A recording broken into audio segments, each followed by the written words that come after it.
Between 1870 and 1900, over 1 million domestic servants worked in America's grandest homes, enduring 17-hour days, brutal labor, and complete loss of personal freedom. Their hands were permanently damaged from harsh chemicals, their bodies broken by endless work, yet they made the Gilded Age's opulence possible through invisible sacrifice. Here's what life was really like for America's forgotten servant class. Before we start, likes and subscribes help me keep making these. Where are you listening from? Drop your city and time in the comments. I'm always reading them thinking, wait, people in New Zealand listen to history stories to sleep. Okay, tonight it's the Gilded Age, but before we go anywhere, get cozy, like actually cozy. Pillows good? Blanket situation handled? Perfect. Trust me on this one. You stand at the edge of a world dripping with wealth and staggering inequality. It's 1885 and you're shivering, not just from the November chill biting through your thin wool coat, but from nerves. You're clutching a small battered suitcase containing everything you own in the world. 2 dresses, a nightgown, some undergarments, a hairbrush, and a faded photograph of your family back in Ireland.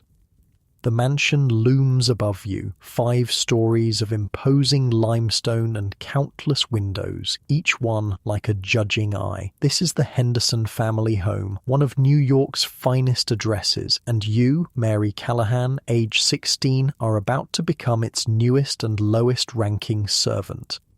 Your stomach's not just empty, it's eating itself. You haven't had anything but a crust of bread since yesterday morning. The hunger makes your head light, your thoughts fuzzy around the edges, but there's no time for that now. You've come too far to turn back.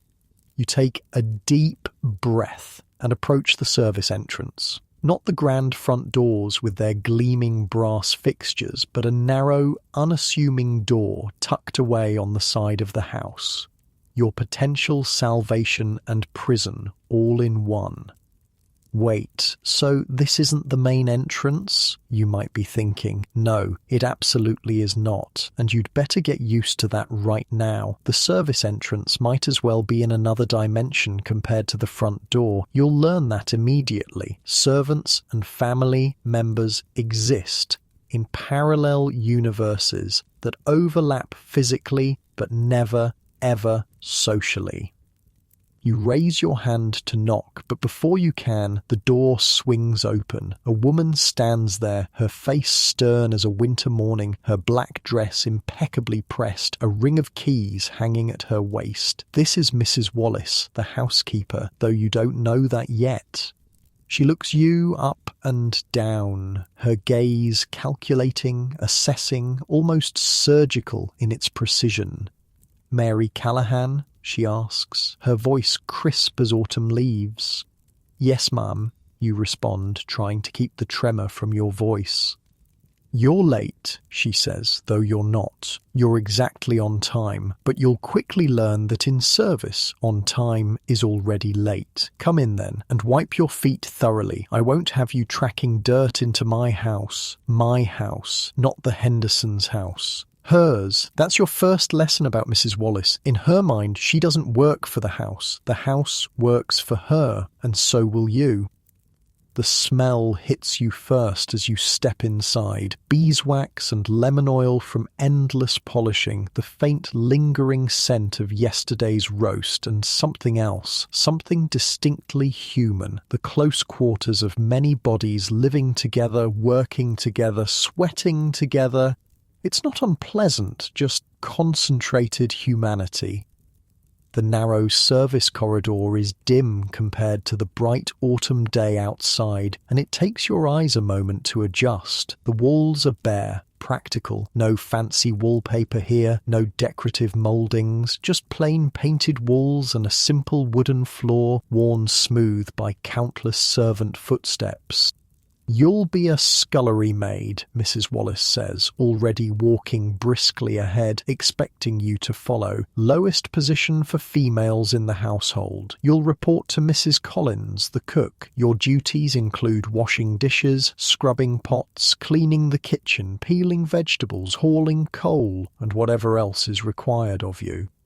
She doesn't slow her pace as she continues. You'll be paid $3 per month with room and board provided. Half your wages will be held until the completion of your first year of service. If you leave before then, you forfeit that amount, $3 a month.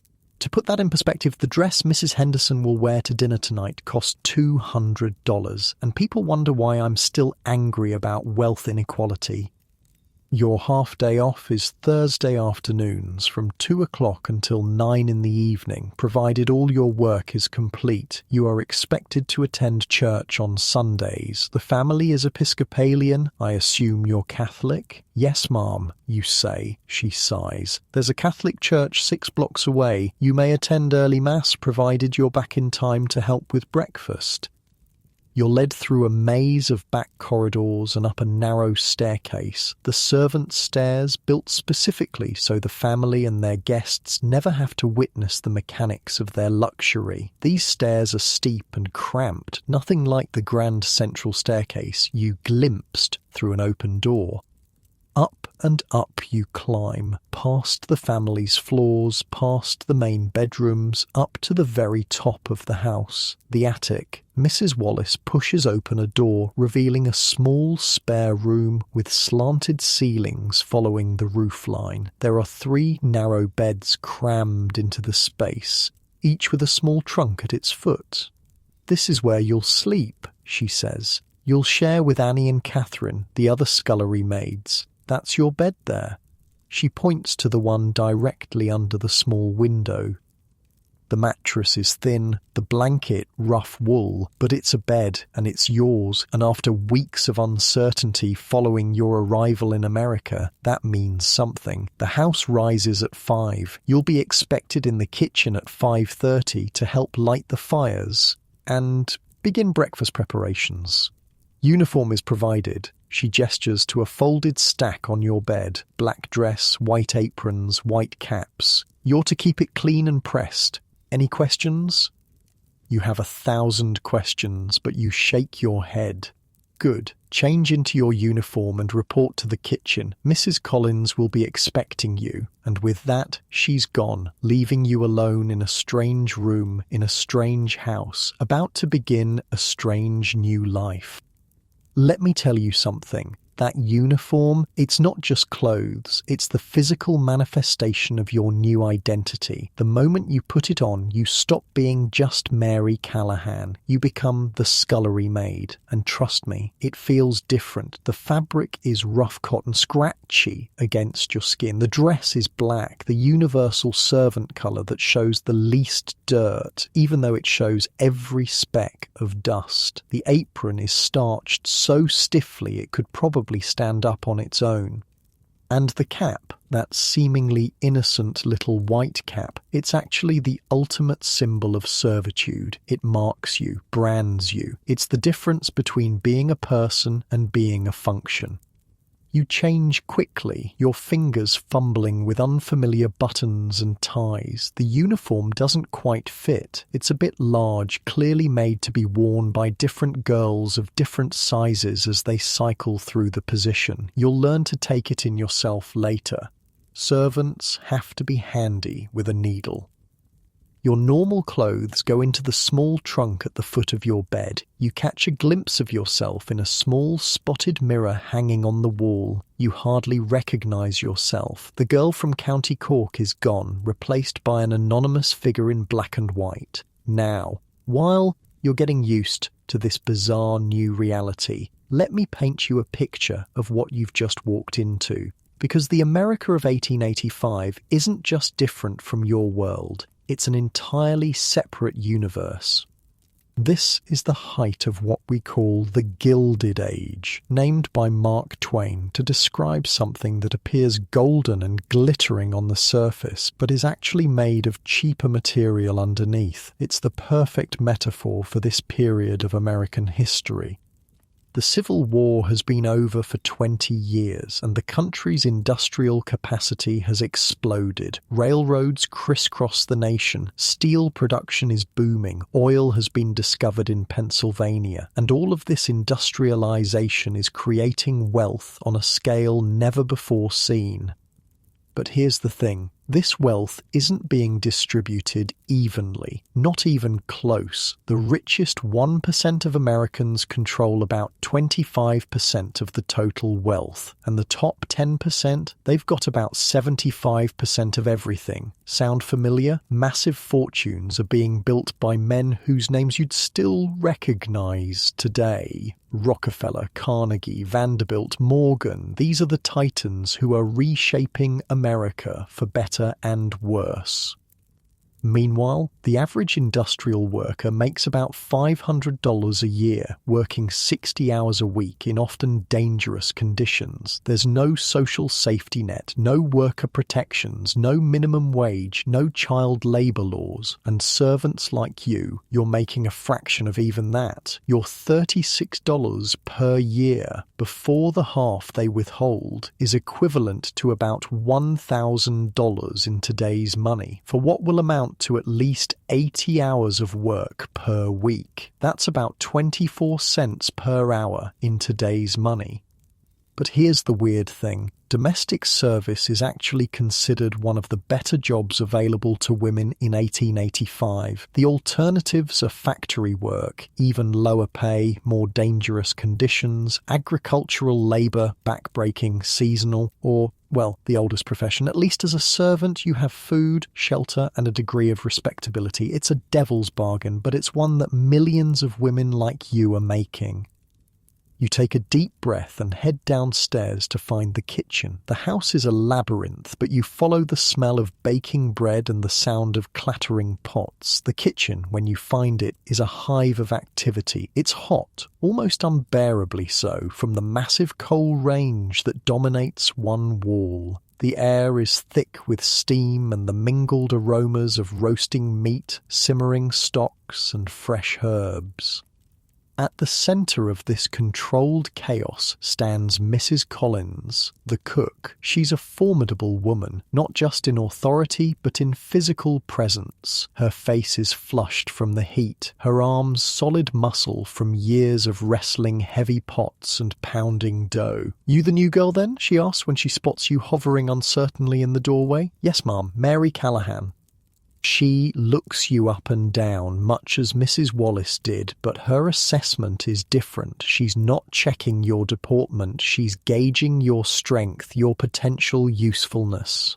"Ever work in a kitchen before?" "Only at home, ma'am. For my mother." She snorts. "Well, this isn't your mother's kitchen, come here." She leads you to a deep stone sink where a mountain of dirty pots, pans, and dishes awaits.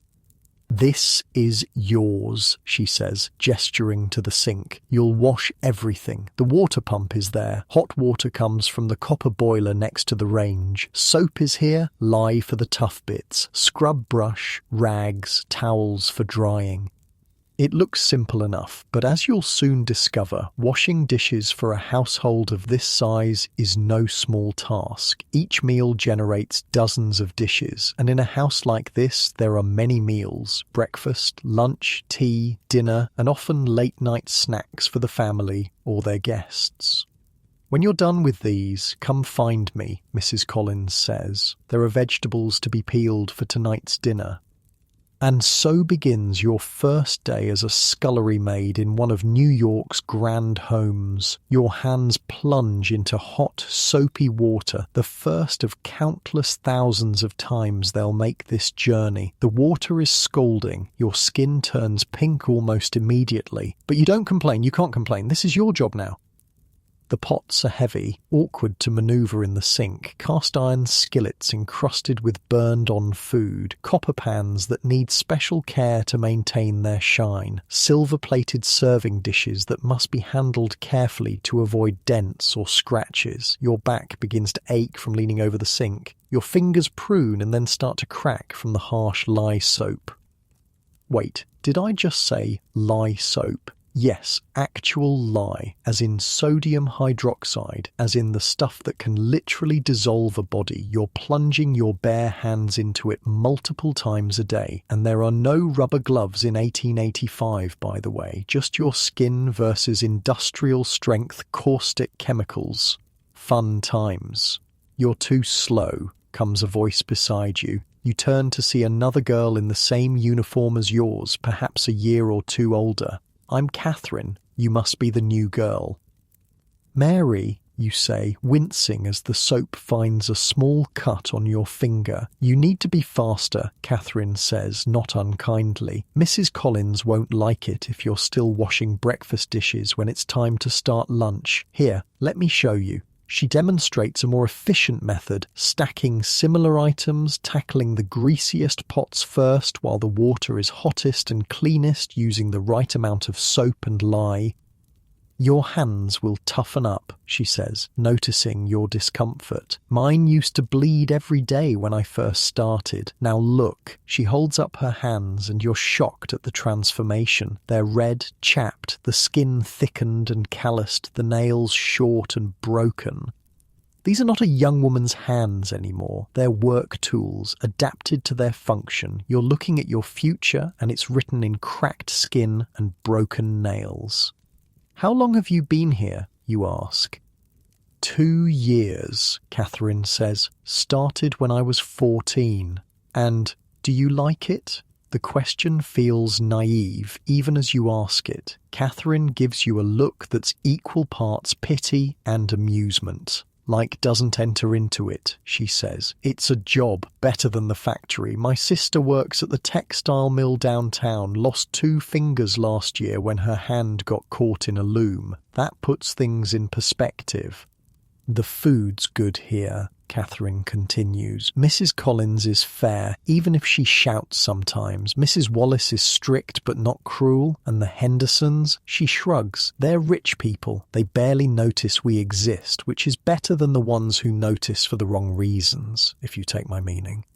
You do, unfortunately. You've heard stories from other girls who came to America before you, stories about masters who took liberties with the female staff. It's a relief to hear that's not a concern in this household, at least. Anyway, finish these quick, Catherine says. The delivery cart will be here soon with the meat for tonight, and we'll need to help bring it in. As if on cue, a bell on the wall jingles, one of many in a row, each labelled with a different room of the house.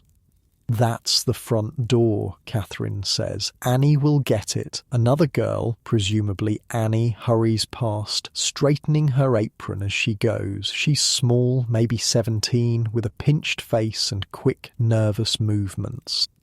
The kitchen, you're learning, is the beating heart of the house. Everything revolves around it. The meals, yes, but also the rhythms of the day, the comings and goings, the gossip and news. Mrs. Collins might be lower in the servant hierarchy than Mrs. Wallace or Mr. Peterson, the butler whom you haven't met yet. But in this domain, she's sovereign. And you, the scullery maid, are at the absolute bottom of this miniature society. Everyone outranks you. Everyone can give you orders. Your time is not your own. Your body is not your own. Your labour belongs to the Hendersons, purchased for $3 a month, and the privilege of sleeping in their attic. This life, this constrained, demanding, physically punishing life, is what millions of women endured during the Gilded Age. Their stories are largely unwritten, their experiences unrecorded. They were the invisible engine that powered the lavish lifestyles of America's new aristocracy. You'll be up before dawn tomorrow, working until well after dark. You'll wash mountains of dishes, scrub floors on your hands and knees, haul coal and water, empty chamber pots, peel endless vegetables, and do it all without complaint, without rest, without recognition. And somewhere above you, the Hendersons will glide through their beautiful rooms, attend their elegant parties, and never once think about the army of people below stairs who make it all possible. Behind every fortune, every mansion, every silk gown and diamond necklace, there were dozens of women like you, hands raw, backs aching, youth fading, whose labour created the illusion of effortless luxury. As you finish the last pot and reach for a towel to dry your red-throbbing hands, Catherine glances at the clock. "Almost time to start preparing for lunch," she says. "Better hurry with those vegetables Mrs. Collins mentioned." And so your day continues, one task flowing into the next without pause, without rest. The vegetables need peeling: potatoes, carrots, turnips, onions, pounds and pounds of them, enough to feed the family and their frequent guests, plus the staff of 15 who keep the household running. Your fingers, already tender from the hot water and harsh soap, now face a new challenge. The knife slips on a wet potato, nicking your thumb. You wince but keep working. Blood mixes with vegetable peels. In a house like this, the work doesn't stop for minor injuries. By the time lunch preparations are in full swing, you've been on your feet for hours. Every muscle aches, your lower back throbs from leaning over the sink, your shoulders burn from the repetitive motion of scrubbing, your stomach growls. You still haven't eaten today. Staff lunch is after the family's, Catherine informs you when she notices you eyeing a freshly baked loaf of bread. "We eat what's left." What's left turns out to be substantial. The Hendersons, like most wealthy families, order far more food than they actually consume. Staff meals are simple but filling. Today it's soup made from yesterday's roast, bread, cheese and apples. You eat quickly, standing up in the kitchen rather than sitting in the servants' hall. There's no time for a proper break. The dishes from the family's lunch are already arriving, and they'll need washing before dinner preparations begin in earnest. As you settle into your work rhythm, you start to notice the other members of the household staff. There's Mr. Peterson, the butler, a tall, imposing figure who manages the male staff and oversees the wine cellar and dining room. He barely glances at you. Scullery maids are so far beneath his notice that you might as well be furniture. There's Mrs. Wallace, of course, who seems to materialise whenever something isn't being done to her exacting standards. Her keys jingle as she moves through the house, a constant reminder of her authority. There are the footmen, William and Thomas, tall, handsome young men, selected as much for their appearance as their skills. They serve at table, answer doors, carry heavy items, and generally act as the visible face of service in the household. There's Agnes, the head housemaid, who supervises the cleaning of the family's rooms, and Lily, the parlour-maid, responsible for the drawing room and public spaces, and Margaret, the lady's maid, who attends directly to Mrs. Henderson, helping her dress and styling her hair. Each person has their specific role, their territory, their place in the rigid hierarchy, and everyone has more status than you.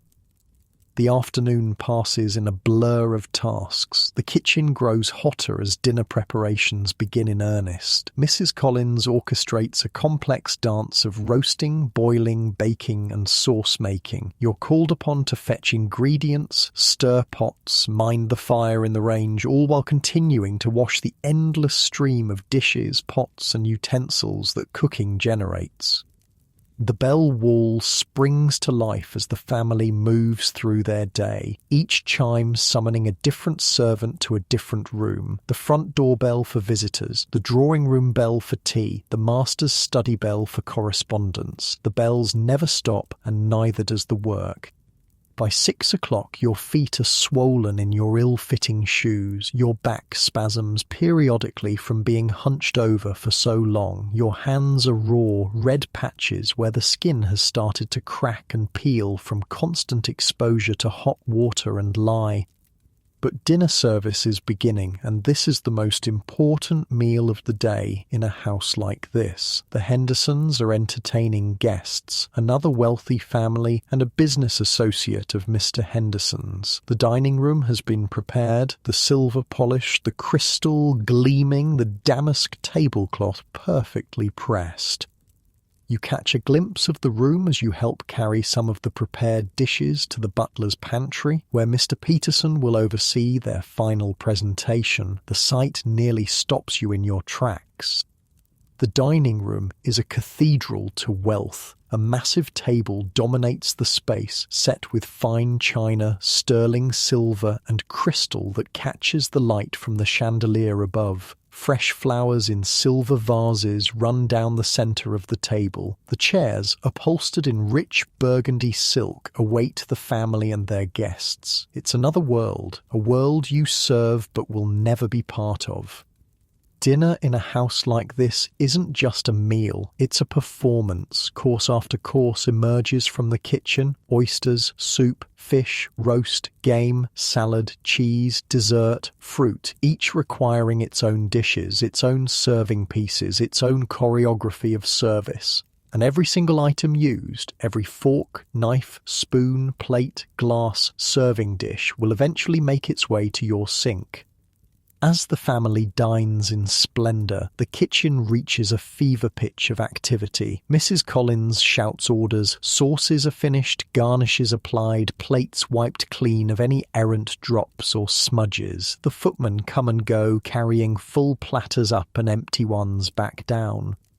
You're already washing the dishes from the early courses, trying to stay ahead of the flood that will come when dinner concludes. Your arms are submerged to the elbows in hot, soapy water. Your fingers have gone pruny, then raw, then numb. Through the open kitchen door you can hear faint laughter from above, the family and their guests enjoying their meal, their wine, their conversation. Do they ever think about the hands that prepared their food, the hands currently washing their dishes, the lives being spent in their service? No, they don't. Because that's not how the world works. Not in 1885, and honestly, not that much has changed today. By the time the last dessert plate comes down, it's nearly 10 o'clock. You've been working for over 14 hours. Your body has moved past pain to a sort of dull, persistent ache that seems to radiate from your very core. Almost done, Catherine says, as she helps you with the final round of washing up. Just need to clean and bank the range for the night, scrub the kitchen floor, and set out the early morning provisions for breakfast. It's another hour before you're finally able to climb the narrow servant stairs to the attic room. Catherine and Annie trudge beside you, equally exhausted. None of you has the energy for conversation. The room is cold. Heat rises, but not all the way to the attic, especially not in a house the size of the Hendersons. You can see your breath in the chilly air. The single window provides minimal ventilation, and the space holds the mingled scents of 3 working women: sweat, laundry soap, hair oil, and the kitchen smells that cling to your clothes and skin. You change quickly in the cold, stripping off your uniform and pulling on your nightgown. There's no privacy, but you're all too tired to care. The day has scoured away any sense of modesty or self-consciousness. As you sink onto your thin mattress, pulling the rough wool blanket up to your chin, you realise this is it. This is your life now. Tomorrow will be the same, and the day after, and the day after that. Your eyes close almost immediately, your body surrendering to exhaustion, but sleep comes with the knowledge that the bell will ring at 5 and it all begins again. This was the reality for countless women during America's Gilded Age. Invisible workers who made possible the visible splendor, human machinery maintaining the illusion of effortless luxury. Their stories deserve to be told. The bell seems to ring about 30 seconds after you've closed your eyes, though in reality it's been 5 hours, 5 precious hours of sleep that vanish like smoke as Catherine shakes your shoulder. Up, she says simply, can't be late.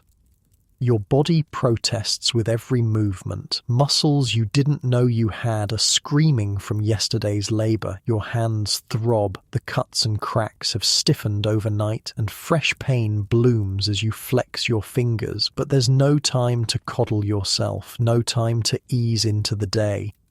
The attic room is dark and freezing cold. November in New York, and there's no heat up here. Of course there isn't. Heat costs money, and no one wastes money on servant comfort. Your breath makes little clouds in the air as you hurry to dress. Wash quick, Annie advises, nodding to a ceramic basin on the small washstand. The water in it is ice cold and barely enough to splash your face and hands. There's a communal towel, already damp from the other girls. No privacy, no comfort, no concessions to dignity. "Bathroom's down the hall," Catherine says, noting your confusion. "But there's no time in the morning. You can use it tonight before bed."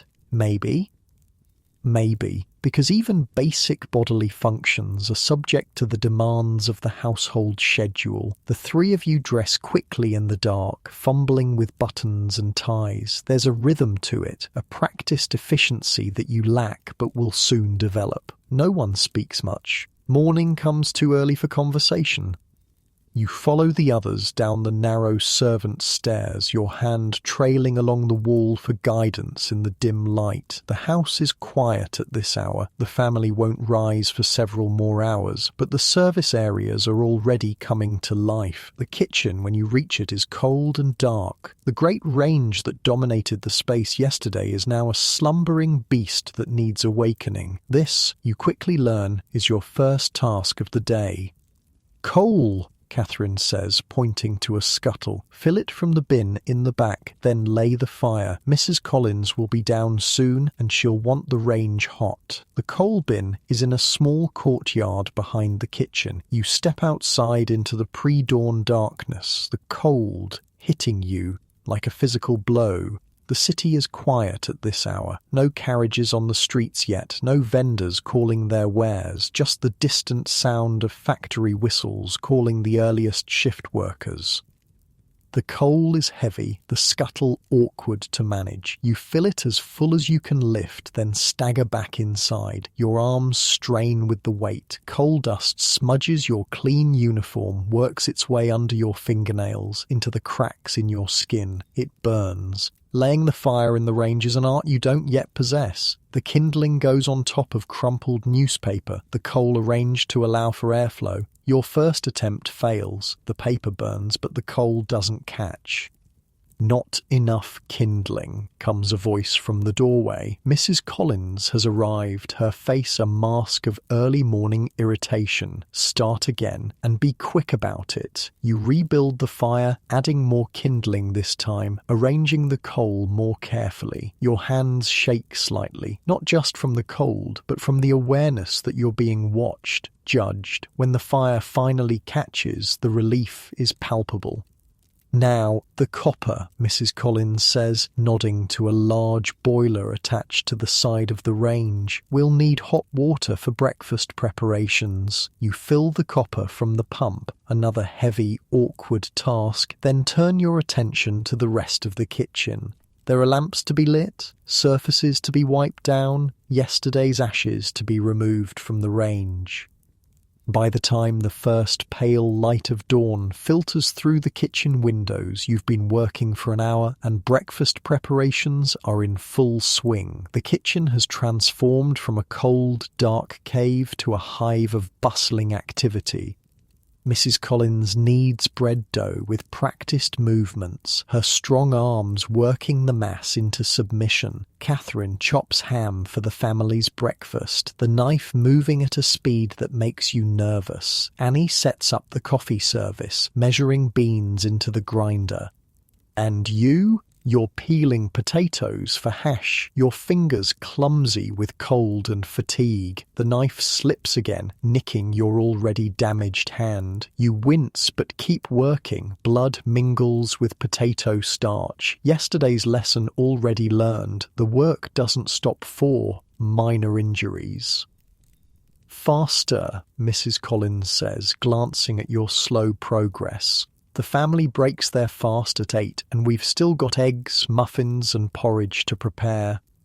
You pick up the pace, ignoring the stinging in your hands. The potatoes need to be diced next, then into a cast-iron skillet with onions and the ham Catherine is chopping. The smell makes your empty stomach growl audibly. Staff breakfast after the families, Mrs. Collins reminds you, though not unkindly. There's tea there if you want it. She nods to a pot on the corner of the range.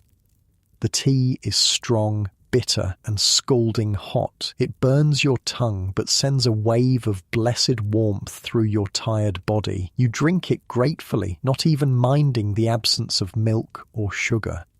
The kitchen settles into a choreographed dance of breakfast preparation. Each person has their role, their tasks, their space. You're still learning the steps, still bumping into others, still getting in the way, but there's a certain beauty to it, a functional harmony that emerges from necessity and repetition. At precisely 7:30, the first bell of the day rings. Mr. Henderson's dressing room. The day officially begins.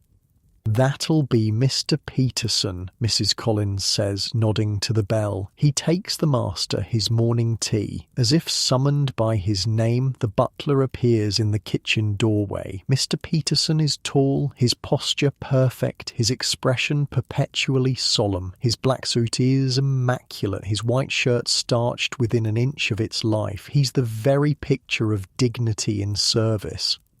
"Good morning, Mrs. Collins," he says, his voice as crisp as his appearance. "The master's morning tea, if you please." "Ready and waiting, Mr. Peterson," Mrs. Collins replies, gesturing to a silver tray already prepared with a pot of tea, a cup and saucer, and a small plate of thin toast. Mr. Peterson inspects the tray with a critical eye, adjusts the position of the cup slightly, then lifts it with the effortless grace of long practice. He doesn't acknowledge you or the other junior staff. In the servant hierarchy, he might as well be royalty compared to a scullery maid.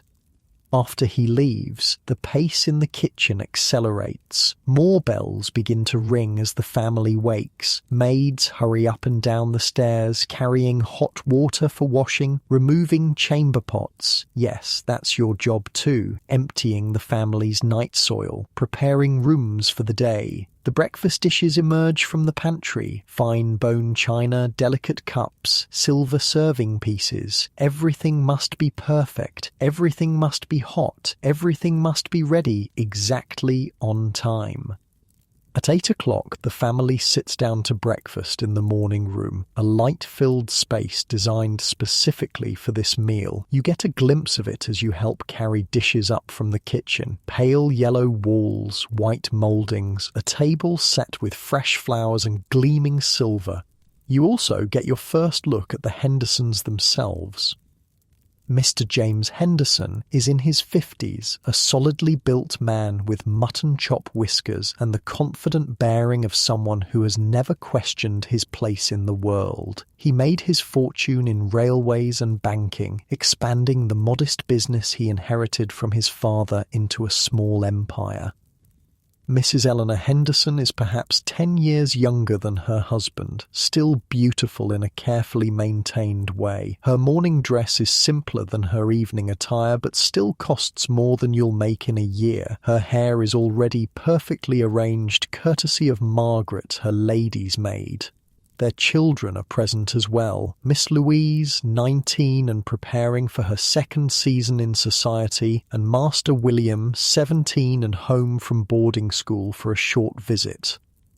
They speak little during breakfast, confining their conversation to plans for the day ahead. Mr. Henderson will be at his office downtown. Mrs. Henderson has calls to make and a committee meeting for some charity function. Miss Louise has a fitting for a new gown. Master William is meeting friends for lunch at their club. Not once do they acknowledge the servants who move silently around them, refilling coffee cups, removing empty plates, anticipating needs before they're expressed. You and the other staff are furniture to them, functional objects that enable their comfortable lives. "Toast!" Mrs. Henderson says simply, not looking up from the letter she's reading, and instantly William the footman presents the toast rack for her selection. "The eggs are tepid," Miss Louise complains, poking at her plate with a silver fork. "I'll have fresh ones prepared immediately, miss," William responds, whisking the offending plate away, and just like that, your carefully prepared breakfast service is thrown into chaos. Mrs. Collins must drop everything to make fresh eggs. You must wash the rejected plate and cutlery immediately so they can be reused. The entire kitchen scrambles to correct this small imperfection in Miss Louise's morning. "Rich people," Catherine mutters under her breath as she helps you quickly wash and dry the returned plate. God forbid her eggs are less than scalding. It's your first real glimpse of the fundamental truth of service. The comfort, preferences, and whims of the family always come first. Your time, your labour, your fatigue are irrelevant. You exist to smooth their path through life, to create the illusion that hot food appears by magic. Clean clothes materialise in wardrobes, dust never settles on surfaces, and chamber pots empty themselves. By 9:30, the family has finished breakfast and dispersed to their various activities. Only then can the staff eat. The kitchen table is quickly set with the breakfast leftovers: eggs, bacon, toast, porridge. The food is no longer hot, but it's plentiful. You sit with Catherine, Annie, and the other lower servants. The upper servants, Mr. Peterson, Mrs. Wallace, Mrs. Collins, and the lady's maid, eat separately in Mrs. Wallace's sitting room, maintaining the hierarchy even during meals. "Eat quick," Catherine advises between bites. "We've got to clear all this, wash everything, and start on lunch preparations."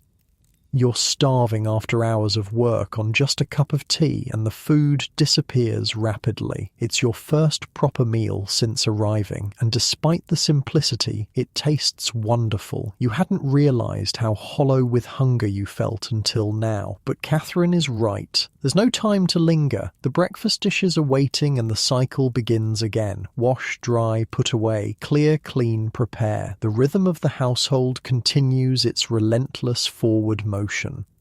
As you settle into the familiar position at the sink, arms deep in hot, soapy water, Catherine works beside you, showing you more efficient methods, helping you keep pace with the never-ending flow of dishes, pots, and pans. "Mrs. Wallace will be doing room inspections this morning," she tells you as you work. "Be glad you're down here. She's a terror when she's inspecting. Poor Agnes was in tears yesterday over a bit of dust under Mr. Henderson's bed." "Does she inspect our room too?" you ask, thinking of the small attic space you share. Catherine snorts. "Not likely. She doesn't care how we live as long as we keep the family's rooms perfect. Our quarters could be a pigsty for all she notices." There's a strange freedom in that neglect, you realise. The attic room may be small, cold and plain, but at least it's a space where the exacting standards of the household don't apply. A tiny pocket of autonomy in a life otherwise completely controlled by others. As the morning progresses, you fall into a rhythm with Catherine and Annie. There's a camaraderie that develops naturally among those who share hard work and low status. You learn more about them as you wash, chop, scrub, and carry together. Catherine is from County Mayo originally, came to America 3 years ago when the potato crops failed again and her family couldn't feed all 8 children. She sends half her wages home to help her parents and younger siblings. She can read a little, enough to sound out street signs and simple notices, but not write.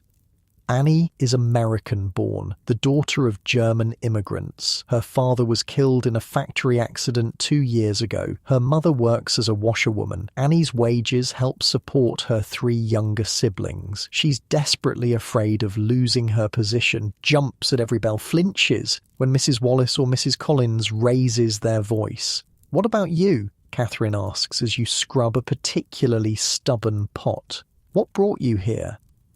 The question is simple, but opens a flood of memories. Home, the small farm in County Cork where you grew up, the ever-present worry about rent, the hunger that became your constant companion after your father died and your mother struggled to keep the land. The letter from your aunt in America promising work and opportunity, the collection taken up by the village to pay for your passage.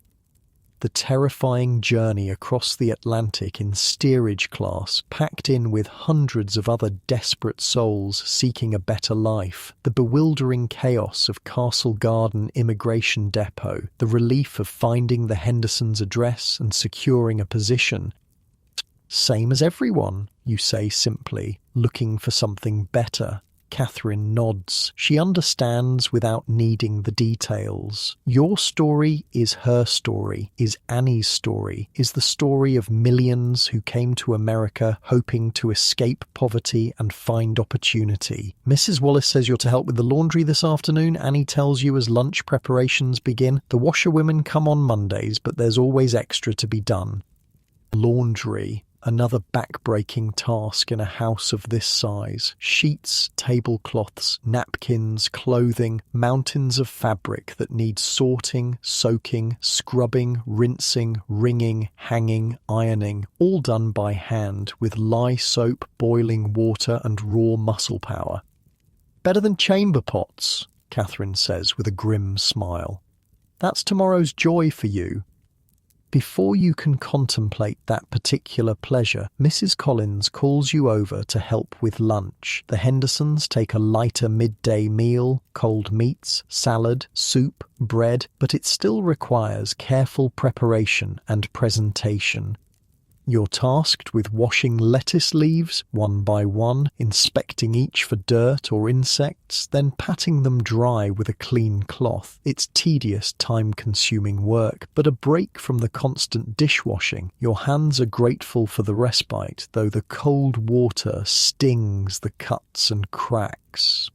Not like that, Mrs. Collins corrects when she sees your technique.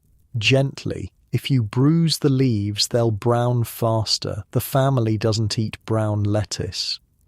Heaven forbid the Hendersons should encounter a less than perfect salad leaf. You adjust your approach, handling each piece of greenery as if it were made of delicate glass. As you work, you hear the comings and goings of the household above. The front door opening and closing as Mr. Henderson leaves for his office. The rustle of silk as Mrs. Henderson descends the stairs for her morning calls. The quick, light footsteps of Miss Louise as she moves from room to room, restless and bored. These sounds, these movements dictate the rhythm of your day. Every activity below stairs is tied to the activities above. Their lives shape yours in the most immediate, practical way. Just before noon, the bell for Mrs. Henderson's room rings. Margaret hurries to answer it, returning moments later with instructions for lunch. Mrs. Henderson will take lunch in her sitting room, she informs Mrs. Collins. She has a headache and doesn't wish to come down. She'd like a tray with just soup and perhaps a little toast. Mrs. Collins nods, already adjusting the preparations. Mary, she calls to you, wash that small silver tray, the one with the rose pattern, and find the invalid set, the white china with the blue flowers. The invalid set, special dishes for when a family member is ill or indisposed, not the everyday china, not the best china reserved for company, but a specific set designed for serving meals in bedrooms or private sitting rooms. It strikes you suddenly, the absurd luxury of having multiple sets of dishes for different purposes, different occasions, different moods. Your family at home ate from the same 4 chipped plates for every meal, year after year. As you retrieve the special dishes from their cabinet and carefully wash the decorative tray, you notice a nick in one of the plates. Tiny, barely visible, but there. You hesitate, uncertain whether to mention it. "What is it?" Mrs. Collins asks, noticing your pause. "There's a small chip in this plate, ma'am," you say, showing her the floor. She peers at it, frowning. Mrs. Henderson would notice that in an instant. Headache or no, use the one with the green band instead. She shakes her head. And tell Mrs. Wallace that set needs replacing. The mistress won't abide damaged china, but has no qualms about damaged hands preparing her food, serving her meals, cleaning her house. The irony isn't lost on you. The morning bleeds into afternoon. Lunch is prepared, served, and cleared away. The family disperses again. Mrs. Henderson to rest in her room, Miss Louise to her fitting appointment, Master William to his club. The house settles into a brief relative quiet. Staff lunch is quick. Sandwiches made from leftover meats, bread slightly stale but still good, tea to wash it down, eaten standing up in the kitchen rather than sitting in the servants' hall. There's too much to do to waste time on proper meals. After lunch comes your introduction to laundry duty. Mrs. Wallace appears in the kitchen, keys jingling at her waist, and beckons you to follow her. She leads you to a small room off the kitchen where 2 large copper tubs sit atop stove grates. Monday is wash day for the big items, she explains. The washerwomen handle the sheets, towels and tablecloths, but there's always delicate items that can't wait or can't be trusted to outside hands. The tubs are already filled with hot water, steam rising in lazy curls. A cake of harsh lye soap sits on a small table, along with a washboard, a stick for stirring, and a pile of white fabric. The mistress's underthings, Mrs. Wallace says, nodding to the pile, and Miss Louise's. They need washing before tomorrow. Soap, scrub, rinse twice, then through the wringer. Hang them in the drying room when you're done. With that, she's gone, leaving you alone with the intimidating task. The undergarments are fine cotton and silk, delicate lace and ribbon, so different from your own plain, serviceable underwear. Each piece probably costs more than you'll make in a month. You approach the task cautiously, afraid of damaging the expensive garments. The soap is harsh, but you can't use too much or it will yellow the white fabric. The washboard's ridges are rough on your already damaged hands, but each piece needs thorough scrubbing to remove perspiration stains. The steam rises around you, turning the small room into a sauna. Sweat trickles down your back, plasters your hair to your forehead. Your uniform sticks to your skin, heavy and uncomfortable. But there's no relief, no break. The washing must be completed before you can return to your regular kitchen duties. By the time you finish, soap, scrub, rinse, wring, repeat. Your arms ache from the effort, your hands burn from the hot water and lye, and your back throbs from leaning over the tubs. The drying room, when you finally carry the wet laundry there, is at least warm. A rare comfort in your day. You hang each piece carefully on the drying racks, making sure nothing touches. Nothing wrinkles. They'll need ironing tomorrow, but that's someone else's task, thankfully. As you return to the kitchen, you catch a glimpse of the clock. Nearly 4. You've been working for 11 hours already, with at least 6 more to go before you can sleep. The realization settles like a weight on your shoulders. This is your life now. Day after endless day of physical labor, of meeting others' needs, of existing solely to maintain the comfort and convenience of the Hendersons. You wonder briefly what they're doing at this moment. Is Mrs. Henderson still resting with her headache? Is Miss Louise admiring her new gown in the Modeste's mirror? Is Master William enjoying drinks with his friends at their club? Whatever they're doing, you can be certain they're not thinking about you or any of the other servants who make their lives possible. The afternoon wears on, the kitchen gearing up for the most important meal of the day. Dinner. Mrs. Collins is in her element, orchestrating the complex dance of preparation. Meat must be roasted, vegetables prepared, sauces made, desserts assembled.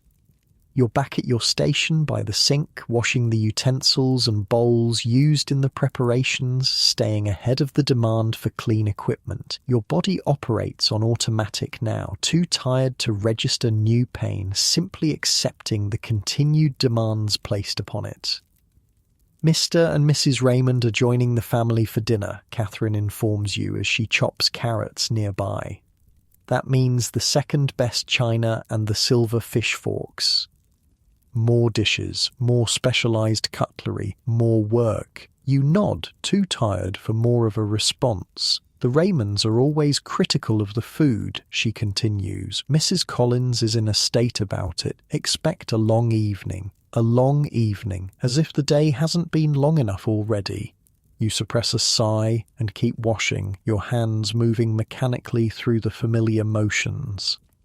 As the sun sets outside, casting long shadows through the kitchen windows, the pace accelerates. The family will change for dinner soon. The dining room must be ready. The first courses must be prepared for serving. The bell wall springs to life. Mr. Henderson's dressing room, Mrs. Henderson's bedroom, Miss Louise's room, Master William's room. The upper servants rush to assist with evening dress, jewellery, hair.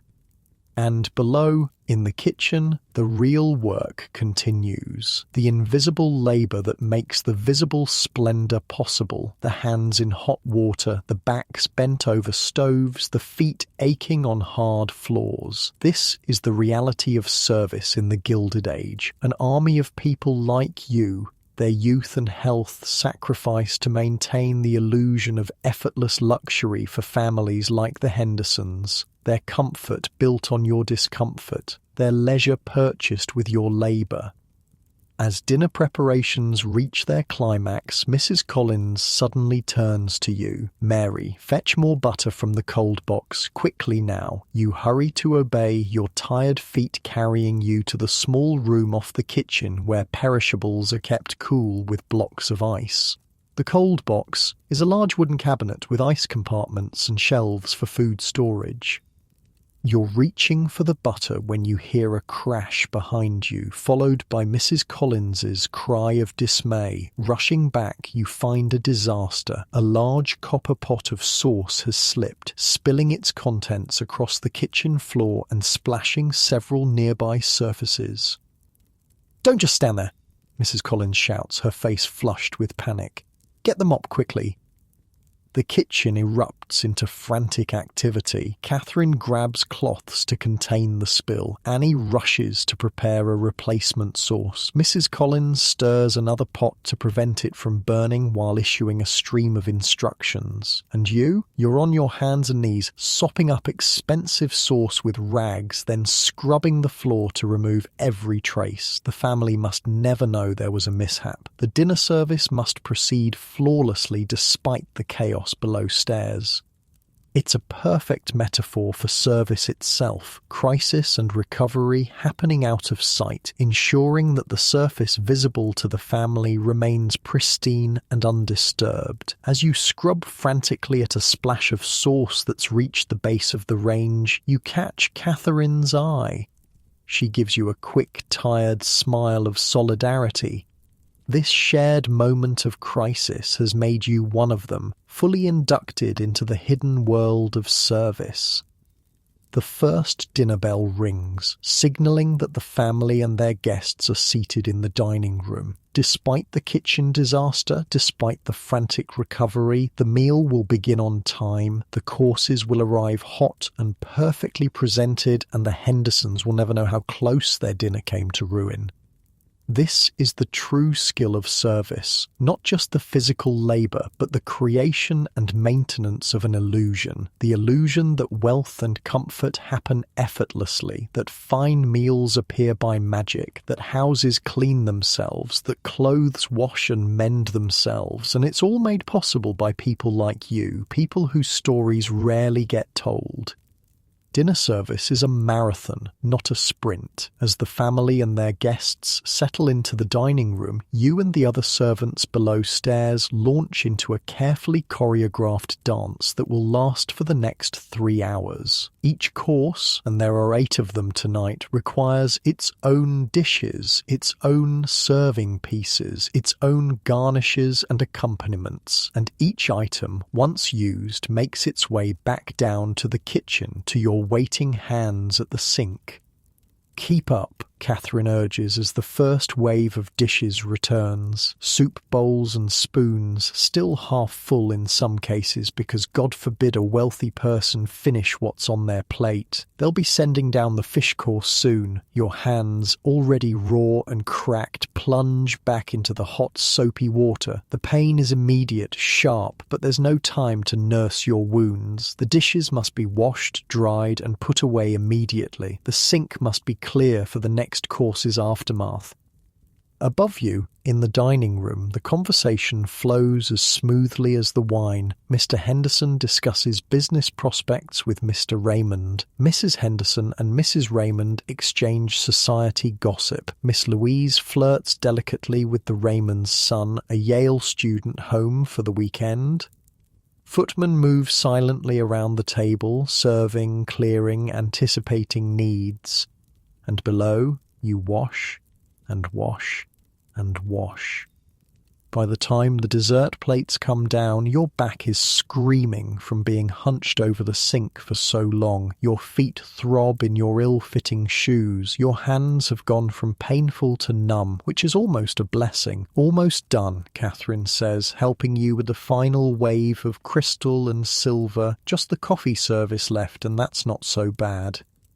Not so bad is relative at this point. Even the delicate coffee cups with their thin handles and gold rims feel impossibly heavy in your tired hands. It's after 10 when the last of the dinner dishes are finally washed, dried and put away, but your day isn't over, not even close.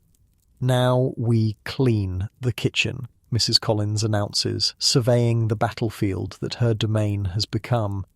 Everything spotless for breakfast preparations.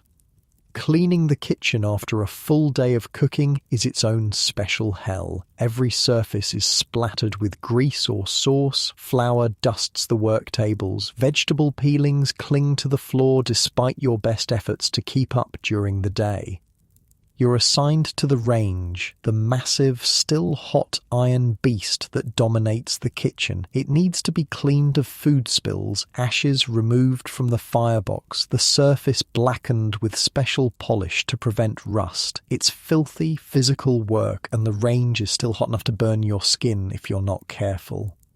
Catherine takes the floors on her hands and knees with a brush and bucket, scrubbing every inch. Annie tackles the work tables and counters, scouring them with salt and lemon to remove stains. Mrs. Collins oversees it all, her critical eye missing nothing. "You've missed a spot there, Mary," she calls, pointing to a splash of grease on the range door. "And Catherine, the corner by the pantry needs another going over."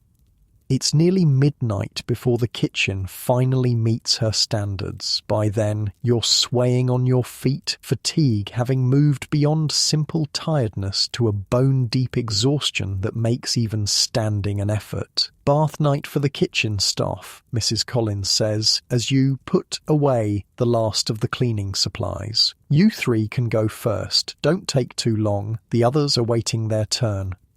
Bath night. The words penetrate your exhausted brain slowly. Bath. You haven't been properly cleaned since you left your aunt's tiny apartment 3 days ago.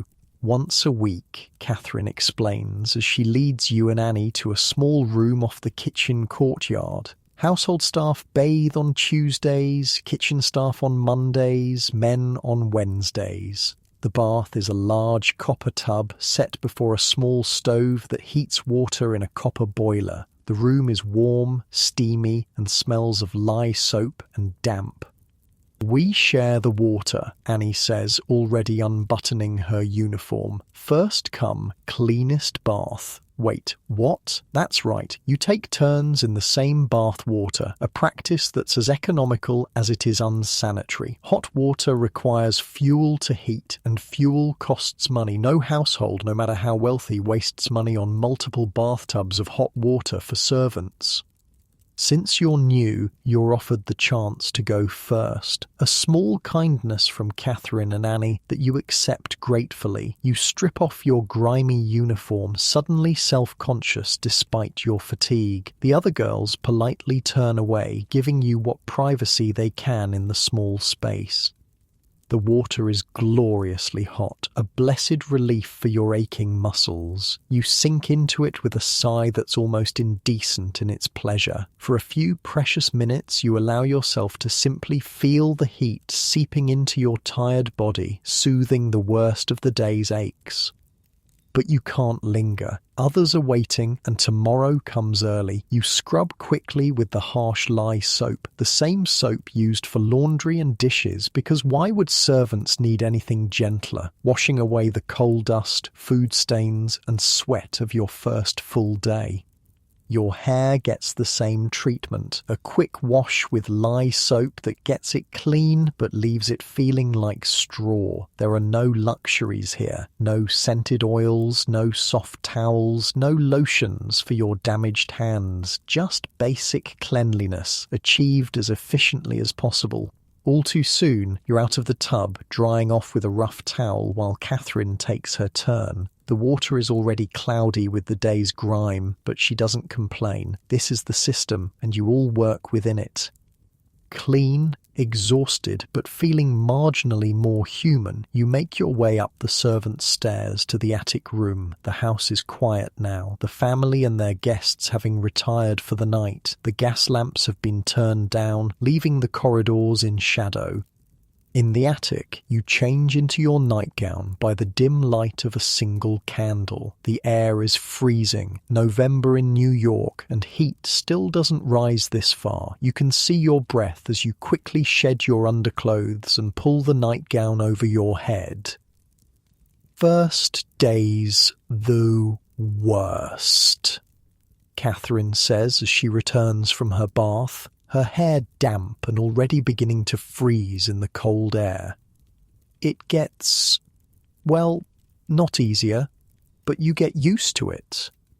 You nod, too tired for words, and sink onto your thin mattress. The sheets are clean but rough, the blanket inadequate against the cold. You curl into a ball for warmth, pulling the blanket up to your chin. Sleep comes almost instantly, a deep, dreamless unconsciousness born of absolute exhaustion. Your body surrenders to it gratefully, knowing it will be all too short. The bell seems to ring minutes after you've closed your eyes, though again it's been 5 hours. Another day begins. And so it goes. Day after day, your life settles into a rhythm defined by bells, by meals, by the family's schedule. Each day brings the same tasks: lighting fires, washing dishes, scrubbing floors, polishing silver, hauling coal and water, emptying chamber pots, preparing food. The work never ends. It merely changes form.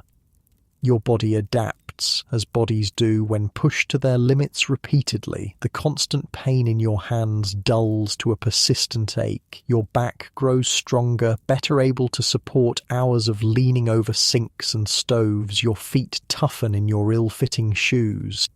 You learn the rhythms of the household, the personalities of its inhabitants, both upstairs and down. Mr. Henderson is stern but fair, rarely noticing the servants unless something goes wrong. Mrs. Henderson is more demanding, her standards impossibly high, her criticism swift and cutting. Miss Louise is capricious, changing her mind frequently, requiring items to be brought up and then taken away again, meals to be prepared and then rejected because she's suddenly not hungry. below stairs, the hierarchy becomes clearer with each passing day. Mr. Peterson, the butler, and Mrs. Wallace, the housekeeper, are the undisputed rulers of their respective domains. Mrs. Collins reigns supreme in the kitchen. The lady's maid and valet occupy a strange middle ground. Technically servants, but with special status due to their close contact with the family. And you, the scullery maid, remain at the bottom, taking orders from everyone, doing the tasks no one else wants to do. But there are small mercies, small moments of humanity that make the life bearable. Catherine's friendship, her quiet guidance and occasional humour, Mrs. Collins slipping you an extra piece of bread when you look particularly tired, the rare half-day off on Thursday afternoons, when you can leave the house for a few precious hours. What do you do on your half-days? You ask Catherine one morning as you scrub pots together. Sometimes I visit my cousin in the Lower East Side, she says. Sometimes I just walk in the park if the weather's decent. Sometimes I sleep. She laughs at the last one. But you understand the appeal. Sleep is the most precious commodity for a servant. There's a free reading room at the settlement house, Annie offers quietly. They have newspapers and books, and no one minds if you just sit for a while.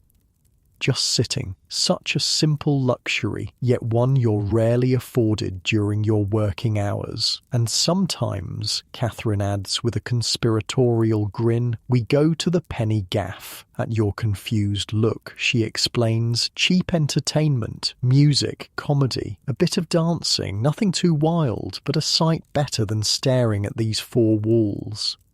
The thought of entertainment, of music and laughter seems impossibly distant from your daily reality of drudgery and exhaustion. But Thursday is coming, and with it your first half-day of freedom since arriving at the Hendersons. Before that, though, there's Tuesday to get through. And Tuesday, as you've quickly learned, is chamber pot day. Every morning, the maids empty the family's chamber pots, the ceramic vessels kept in bedrooms for nighttime necessities. But on Tuesdays, those pots get a thorough cleaning, and that task falls to you. It's not so bad, Catherine tells you as she shows you to the small courtyard behind the kitchen where this particular chore takes place. Better than crawling around to empty all the fireplaces like Tom has to do. Not so bad is debatable when you're faced with a row of used chamber pots waiting to be scrubbed clean. The smell is exactly what you'd expect, and the task is exactly as unpleasant as it sounds. You tie a cloth over your nose and mouth, a small protection against the stench, and set to work. Boiling water, strong lye soap, and a stiff brush are your weapons against the filth. You scrub each pot thoroughly, rinse it with more boiling water, then set it in the sun to dry and air out. At least it's outside, Annie says, passing through the courtyard with a basket of vegetables from the small kitchen garden. Better than being stuck inside all day. She's right, you realise. Despite the unpleasantness of the task, there's a certain freedom in being outdoors, away from the watchful eyes of Mrs. Wallace and Mrs. Collins. The November air is crisp, but not unbearably cold. The weak sunlight on your face feels like a luxury after days spent mostly in the kitchen's artificial light. You scrub with renewed energy, focusing on the small pleasure of fresh air rather than the disgusting nature of the job. This, you're learning, is how servants cope, finding tiny moments of relief, of autonomy, of humanity in a life that often denies all three. By midday, the chamber pots are clean, dried, and returned to their places in the family's bedrooms. Your hands are raw again from the harsh soap and hot water, but there's a small sense of satisfaction in completing a dreaded task. One more hurdle cleared, one more skill added to your growing repertoire of servant abilities. Back in the kitchen, lunch preparations are in full swing. Today, the Hendersons are entertaining Mrs. Henderson's sister and her husband for a midday meal. The menu is more elaborate than usual. Cold salmon with cucumber sauce, roast chicken, asparagus, hothouse grown at this time of year at considerable expense, and a complicated dessert involving spun sugar. Mrs. Collins is in her element, directing the kitchen with the precision of a battlefield general. Catherine chops vegetables with mechanical efficiency. Annie arranges delicate china plates in warming drawers. And you wash, as always, staying ahead of the demand for clean utensils and bowls.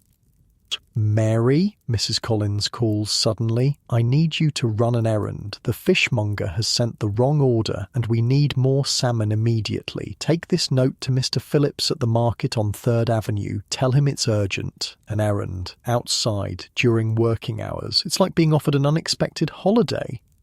You dry your hands quickly, take the hastily scribbled note and practically run for the service door. Mrs. Collins calls after you, and don't dawdle straight there and straight back. The November air hits your face like a blessing as you step outside. After days in the overheated kitchen, the coolness feels incredible. You take a deep breath, savouring the simple pleasure of being outdoors, alone, with a legitimate reason to be away from the sink.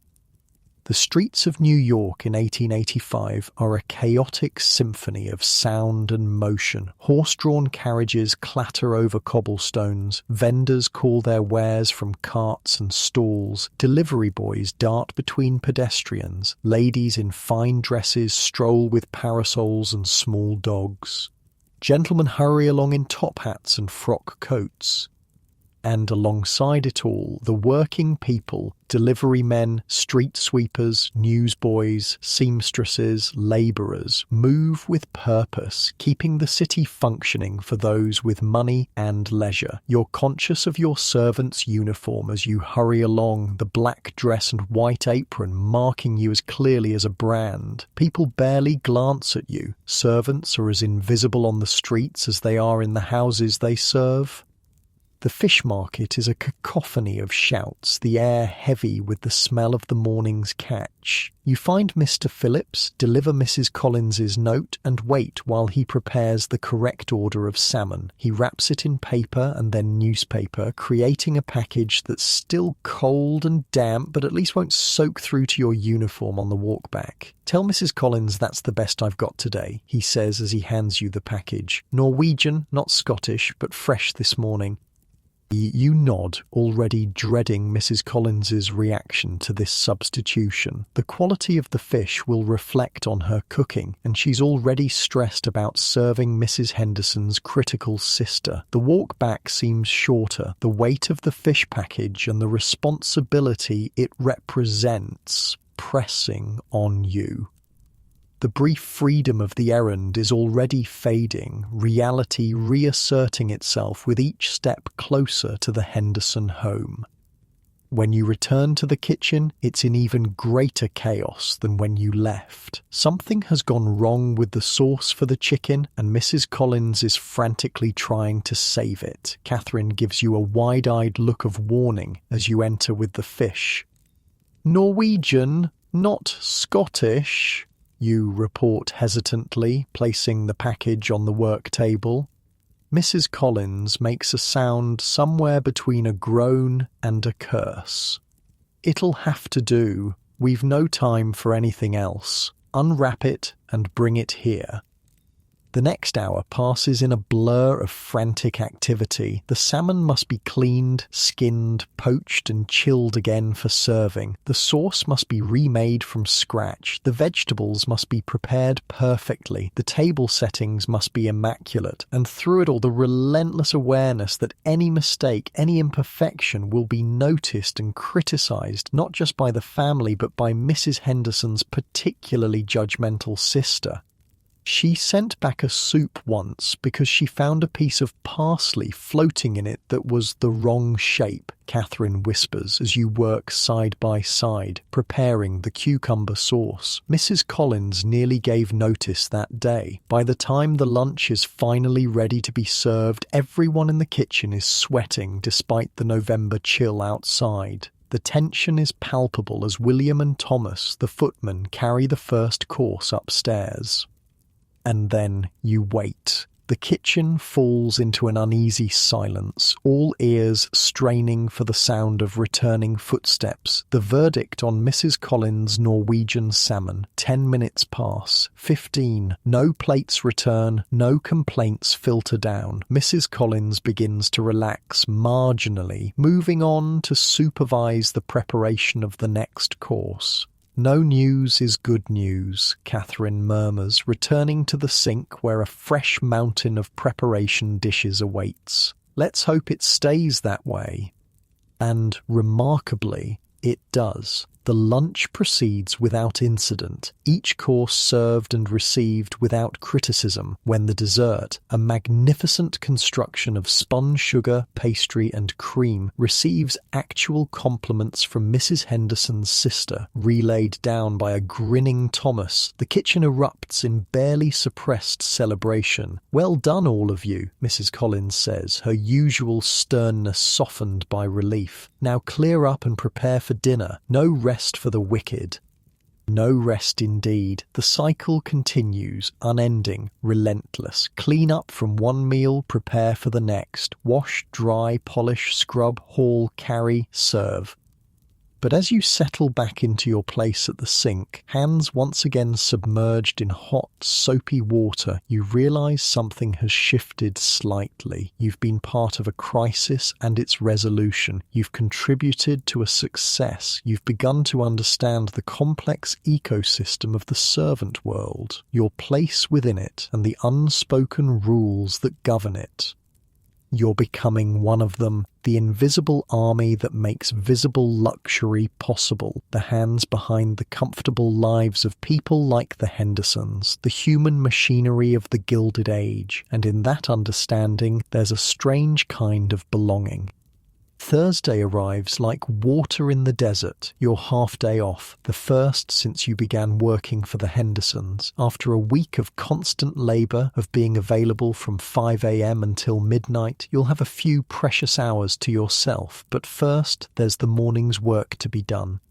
Don't think you're getting out of breakfast service just because it's your half day, Mrs. Collins reminds you as you lay the fire in the range. You're free from 2 until 9, not a minute before or after. 7 hours. 7 hours of freedom. It sounds like an eternity after the relentless routine of the past week. Morning proceeds as usual. Fires lit, breakfast prepared, served and cleared, dishes washed, kitchen cleaned. But there's a difference in your movements today, a suppressed energy. Even your aching hands seem less painful as they plunge into the hot, soapy water. "Where will you go?" Annie asks as you work side by side, preparing vegetables for the staff lunch. "On your half day?" You haven't decided yet. The city beyond the Henderson home is still largely unknown to you, a bewildering maze of streets and people. The thought of navigating it alone is both exhilarating and terrifying. "I thought I might visit my aunt," you say. Your mother's sister, the one who helped you find this position, lives in a tenement on the Lower East Side. It's a long walk from the Henderson home on 5th Avenue, but you're eager to see a familiar face, to speak freely without the constant awareness of hierarchy and propriety that governs life below stairs.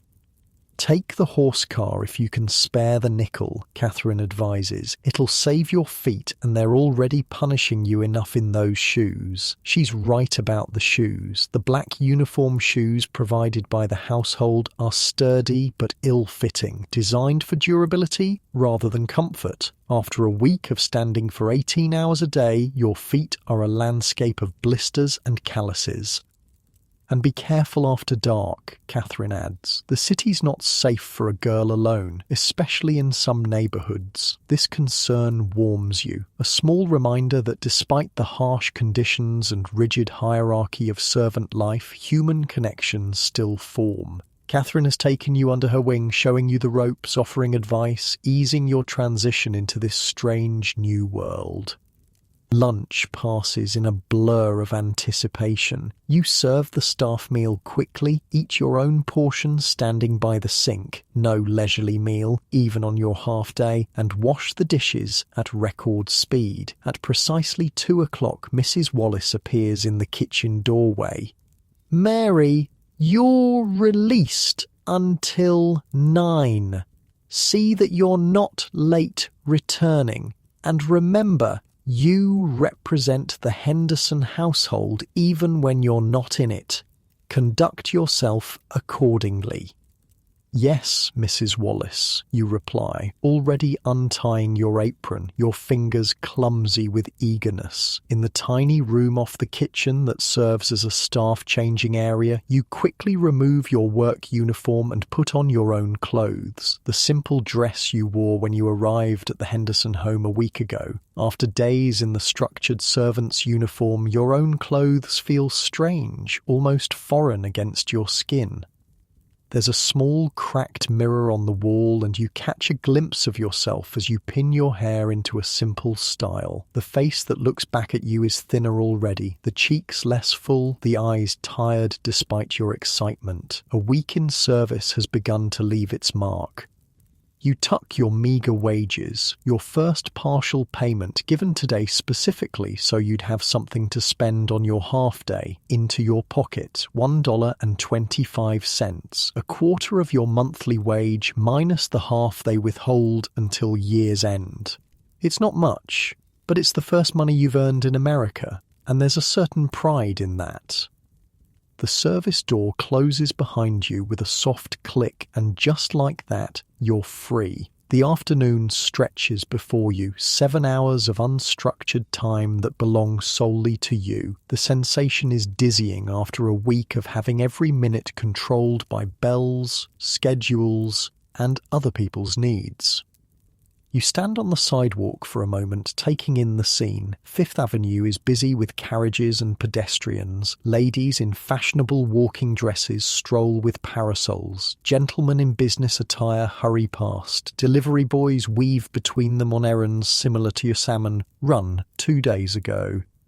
You're still standing on the edge of the wealthy world, but now you're not visibly part of its machinery. Without your uniform, you're just another young woman on the street, anonymous and unremarkable. Following Catherine's advice, you walk to the nearest horse-car stop. The street railway system is a marvel of modern urban life. Horse-drawn trams running on rails embedded in the street carrying passengers for a small fare. For a nickel, you can travel several miles without wearing out your already abused feet. The car is crowded when it arrives, filled with a cross-section of New York's working populace, clerks, shop girls, labourers, and yes, other servants enjoying their half-days. You find a seat near the back, squeezed between a heavy-set woman with a shopping basket and a thin man reading a newspaper. As the horse car lurches forward, the horse's hooves clattering on the cobblestones, you feel a surge of something like happiness. It's not just the novelty of the ride or the precious freedom of your half-day, it's the sense of being in motion, of moving through the world under your own direction after days of responding only to others' commands. The journey from the wealthy enclave of Fifth Avenue to the crowded tenements of the Lower East Side is like travelling between different planets. With each block, the buildings grow shabbier, the streets more crowded, the smells more pungent. The elegant brownstones give way to tenement buildings, narrow, 5 or 6 stories tall, packed tightly together with minimal light or air between them.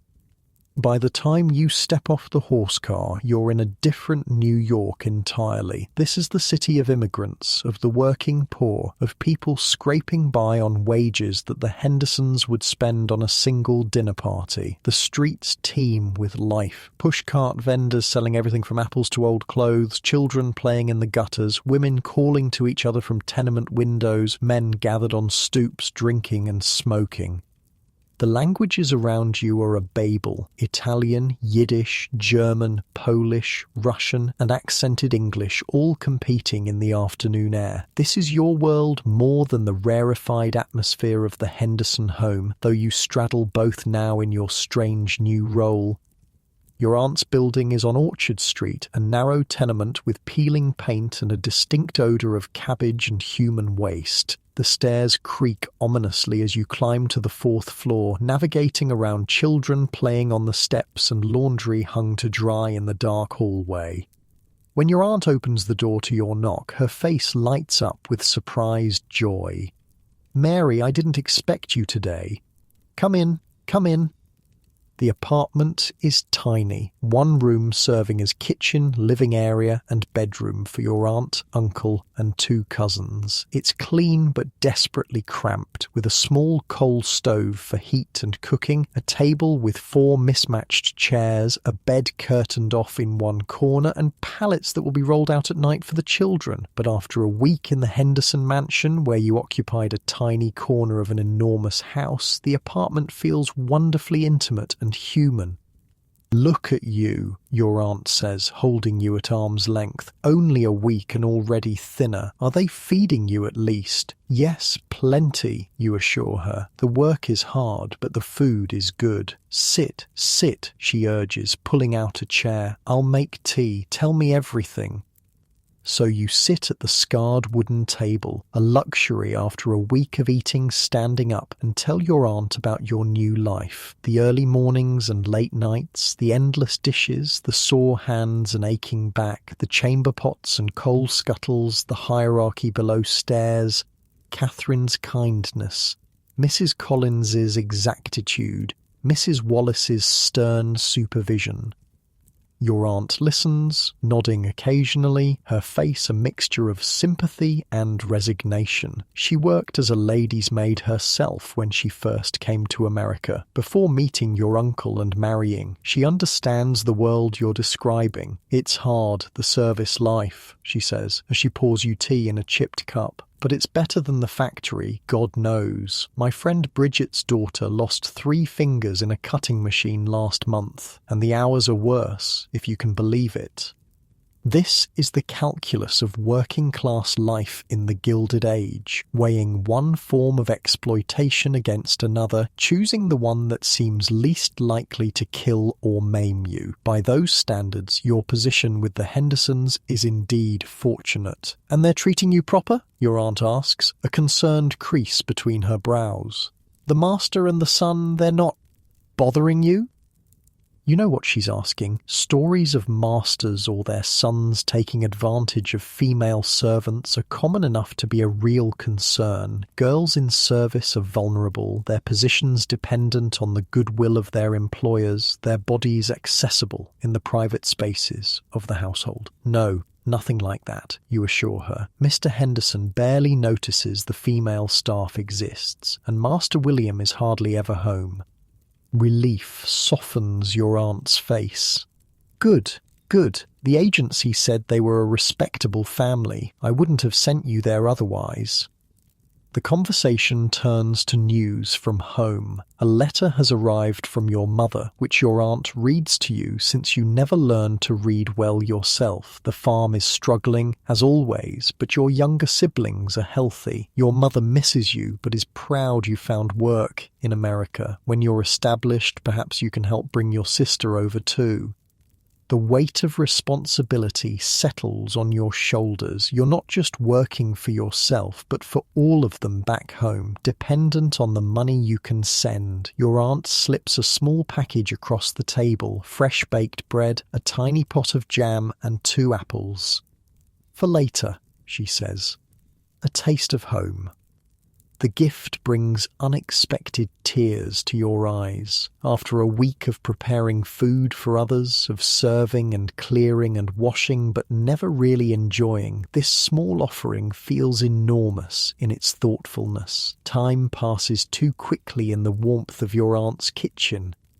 Before you know it, late afternoon has arrived, and you need to start making your way back if you're to return by 9. You could stay for supper, your aunt offers. Your uncle would love to see you. But you shake your head regretfully. I can't be late, not in my first week. She understands. In service, punctuality isn't just a virtue, it's a requirement. Being late returning from your half-day could cost you your position, and neither of you can afford that. With promises to visit again on your next Thursday off, you take your leave, the small package of food tucked securely in your pocket. The autumn day is fading as you step back onto the street, the shadows lengthening between the tenement buildings. Rather than heading directly back, you decide to take a slight detour. Catherine mentioned a settlement house with a reading room and you'd like to see it for yourself. Your education was minimal, the village school until age 12 and then work on the farm, but you've always hungered for knowledge, for glimpses of the wider world beyond your immediate experience. The settlement house is on Rivington Street, a substantial building with lights glowing welcomingly in its windows. These institutions, you've learned, are staffed by middle and upper class reformers who live in poor neighbourhoods, providing services and education to immigrants and the working poor. They're a new phenomenon, part of the progressive response to the stark inequalities of the Gilded Age.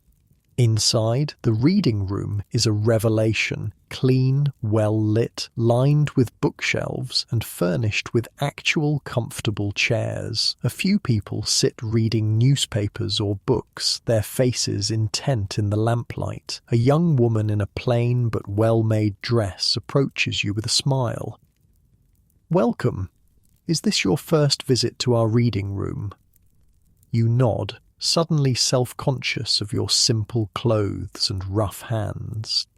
"Please, make yourself comfortable. We have newspapers, magazines, and books. If you need help finding anything, just ask." The absence of judgment in her voice, the simple courtesy of her manner, catches you off guard. After a week of being at the bottom of the household hierarchy, of being ordered and corrected and critiqued, this treatment as an equal human being is startlingly pleasant.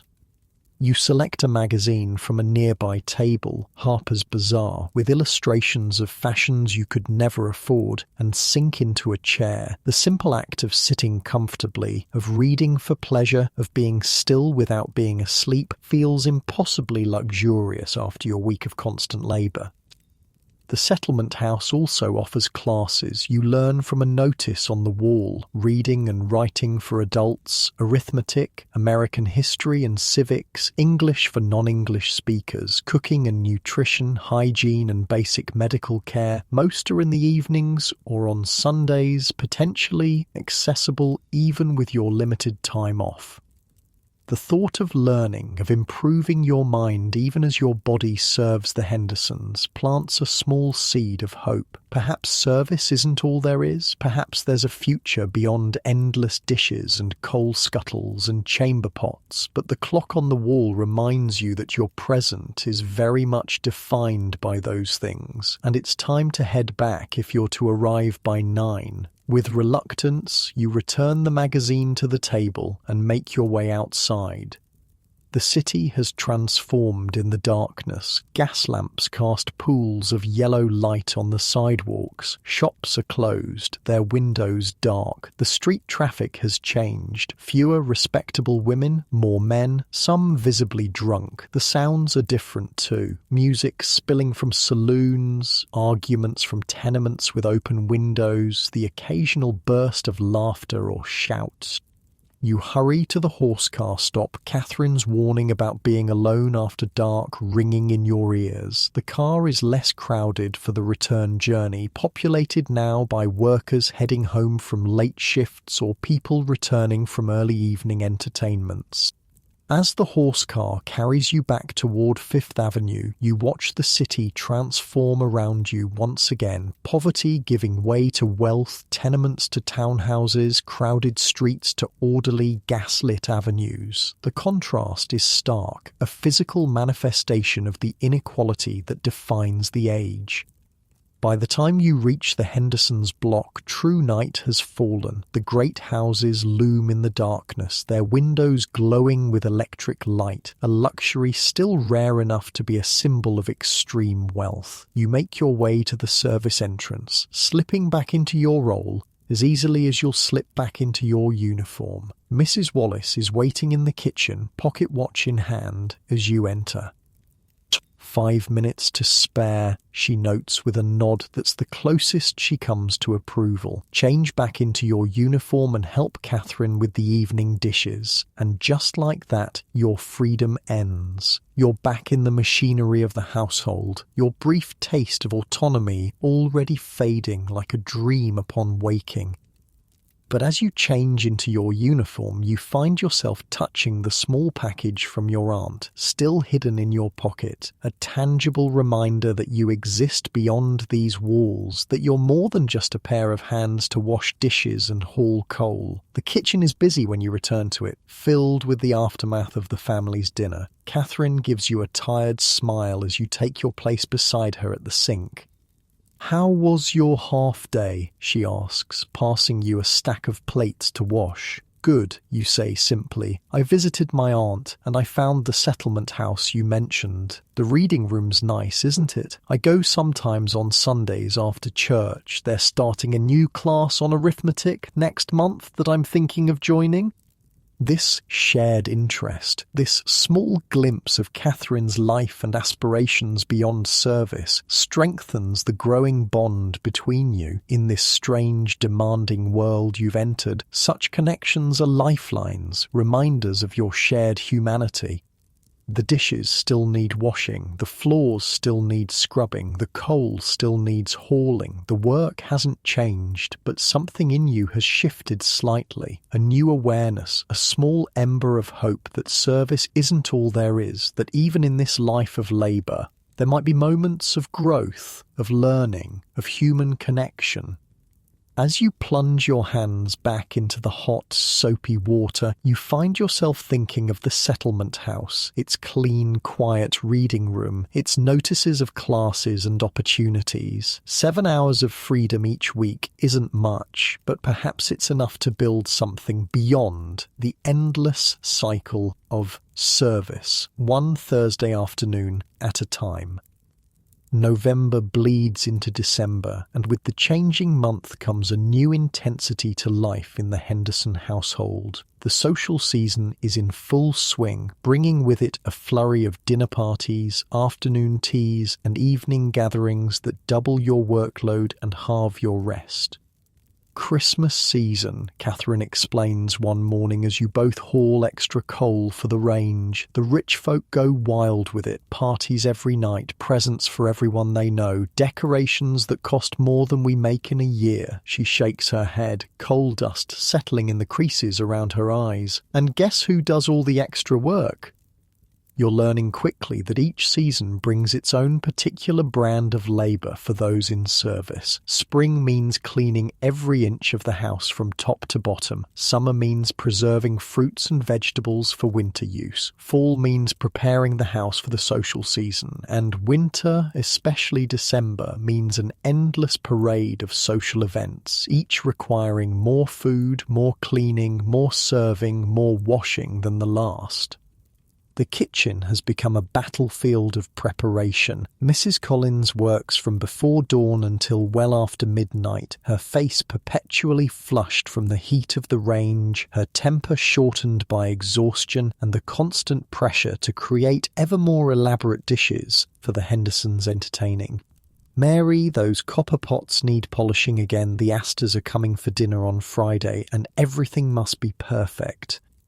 The Astors. Even you, newcomer that you are, know that name. One of the wealthiest families in America, old money by New York standards, and apparently coming to dine with the Hendersons. The household has been in an uproar since the invitation was accepted. Polishing copper is its own special hell. The pots must first be washed thoroughly, then rubbed with a paste of salt, flour and vinegar, then polished with a soft cloth until they shine like mirrors. The process leaves your arms aching and your hands raw, the vinegar finding every crack and cut in your skin with vicious precision. But there's no time to nurse your wounds. The Astor dinner is just one of a dozen events planned for December, and preparations for all of them happen simultaneously, creating a chaotic overlay of tasks that never seem to end. I need 4 pounds of chestnuts peeled for the stuffing. Mrs. Collins calls to you as you finish the copper, and then help Catherine with the silver. All of it needs polishing. Mr. Peterson's orders. You move from task to task in a daze of exhaustion, your body on autopilot, your mind too tired for anything but the most basic functions. December has brought colder temperatures, which means more coal to haul, more fires to tend, more work to keep the massive house warm for its 5 inhabitants. 5 people. 5 people whose comfort requires the labour of 15 servants. The math of inequality has never been clearer to you. As you peel chestnuts until your thumbs blister, you find yourself calculating the cost of it all. The Hendersons spend more on a single dinner party than you'll earn in 2 years of service. The dress Mrs. Henderson will wear to greet the Astors cost enough to feed your entire family in Ireland for a year. The flowers alone for the dining table represent a month of your wages. Stop thinking about it, Catherine advises, noticing your expression as you work side by side. It'll drive you mad if you let it. Just do your job and take your pay. Easier said than done, but she's right. The inequality isn't going to change, no matter how much you dwell on it. Better to focus on surviving, on finding small moments of dignity and humanity within the system you can't escape. The Astor dinner arrives, bringing with it an even greater frenzy of preparation. The entire house must be cleaned to an impossible standard. Every piece of silver, crystal, and fine china must be perfectly polished and arranged. The meal itself involves 12 courses, each more elaborate than the last. You catch glimpses of the preparations in the dining room as you carry clean dishes up from the kitchen. The table gleams with silver, crystal, and the glow of beeswax candles. Fresh flowers from the hothouse form an elaborate centerpiece. Place cards written in elegant calligraphy mark each setting. "Don't gawk," Mrs. Wallace says sharply, catching you staring. "Back to the kitchen where you belong." The kitchen is a scene from Dante's Inferno on the night of the dinner. The heat from the range is overwhelming, sweat pouring down everyone's faces as they work. Mrs. Collins orchestrates the complex dance of cooking and plating, her voice rising occasionally in sharp commands when something isn't perfect. You're relegated to your usual position at the sink, washing the endless stream of pots, pans, and utensils that the meal preparation requires. By the time the first course is ready to go up, your hands are already raw and your back aching. But tonight brings something new. You're needed upstairs. The dinner is so elaborate, the service so complex, that every available hand is required to help. "Mary, you'll be serving water," Mr. Peterson informs you, his tone making it clear this is a grave responsibility you're barely qualified for. You do not speak unless spoken to. You do not make eye contact with the guests. You move clockwise around the table, serving from the right. You wait against the wall when not actively serving. Is that clear? "Yes, Mr. Peterson," you respond, trying to hide your terror. You've never been upstairs during a formal dinner before. The possibility of making a mistake in front of the Astors, of embarrassing the Hendersons, is almost paralyzing. You're given a quick lesson in proper service technique by William, the first footman: how to hold the water pitcher, how to pour without splashing, how to anticipate a guest's need for a refill without being intrusive. And then, suddenly, you're upstairs, standing against the wall in the grand dining room, trying to be invisible, yet available, your heart hammering in your chest. The room is a tableau of wealth and privilege. The ladies in evening gowns, diamonds glittering at their throats and wrists. The men in formal black and white, their conversations ranging from business deals to yacht races. The table laden with fine food, the air fragrant with expensive perfumes and cigar smoke. And there, at the head of the table, is Mrs. Astor herself, the Mrs. Astor, undisputed queen of New York society, arbiter of who matters and who doesn't in the city's elite circles. Her presence at the Henderson table is a social coup of the highest order, a validation of their place in society. You move around the table as instructed, refilling water glasses, trying to be unobtrusive. No one looks at you. To them, you're just another piece of the household machinery, as unremarkable as the chairs they sit on, until you reach Mrs. Astor's glass. As you lean forward to pour, she raises her hand slightly, stopping you. "Tell me, girl," she says, her voice carrying an authority that silences the nearby conversations. "Are you new to service?" Your throat closes in panic. You're not supposed to speak to the guests. You're not supposed to be noticed at all. But she's asked you a direct question, and Mrs. Astor is not someone even a scullery maid can ignore. "Yes, ma'am," you manage, your voice barely audible. 6 weeks. She nods, as if confirming something to herself. "I thought so. I can always tell. My advice? Stand straighter. You'll last longer in service if you don't ruin your back." And with that, she turns away, rejoining the conversation as if the exchange never happened. You finish pouring her water, your hands shaking slightly, and continue around the table, feeling Mrs. Henderson's eyes burning into your back. Later, in the kitchen between courses, Catherine finds you pressed against the wall, still trembling. "What happened?" she asks, noting your distress. "Mrs. Astor spoke to me," you whisper, the words sounding absurd even as you say them. Catherine's eyes widen. What did she say? "To stand straighter." To your surprise, Catherine laughs. "That's good advice, actually, but don't worry, if Mrs. Henderson was truly angry about it, you'd know by now." The dinner continues for 4 more hours, course after elaborate course. Your feet scream in your tight shoes, your back aches from standing at attention, your arms grow leaden from carrying the heavy water pitcher. But you keep going, moving through the intricate dance of service, watching the other servants for cues, desperate not to make a mistake. By the time the last guest departs, well after midnight, you're swaying on your feet with exhaustion, but the work isn't done. The dining room must be cleared, the dishes washed, the silver cleaned and put away, the kitchen scrubbed for the next day's meals. It's nearly 3 in the morning when you finally climb the narrow stairs to the attic room. Catherine and Annie are already asleep, too exhausted to wait up or talk. You undress in the dark, your fingers fumbling with buttons and hooks, and collapse onto your thin mattress without even washing your face. Sleep comes instantly, a black wave that pulls you under, but it feels like only seconds before Catherine is shaking your shoulder, the dreaded bell already ringing for a new day. "Up," she says, her own face grey with fatigue. "Mrs. Collins wants extra help with breakfast. The family has guests staying over." You peel yourself from the bed, every muscle screaming in protest. 6 weeks in service has hardened your body somewhat, but nothing could fully prepare it for the extremes of last night's dinner service, followed by barely 3 hours of sleep.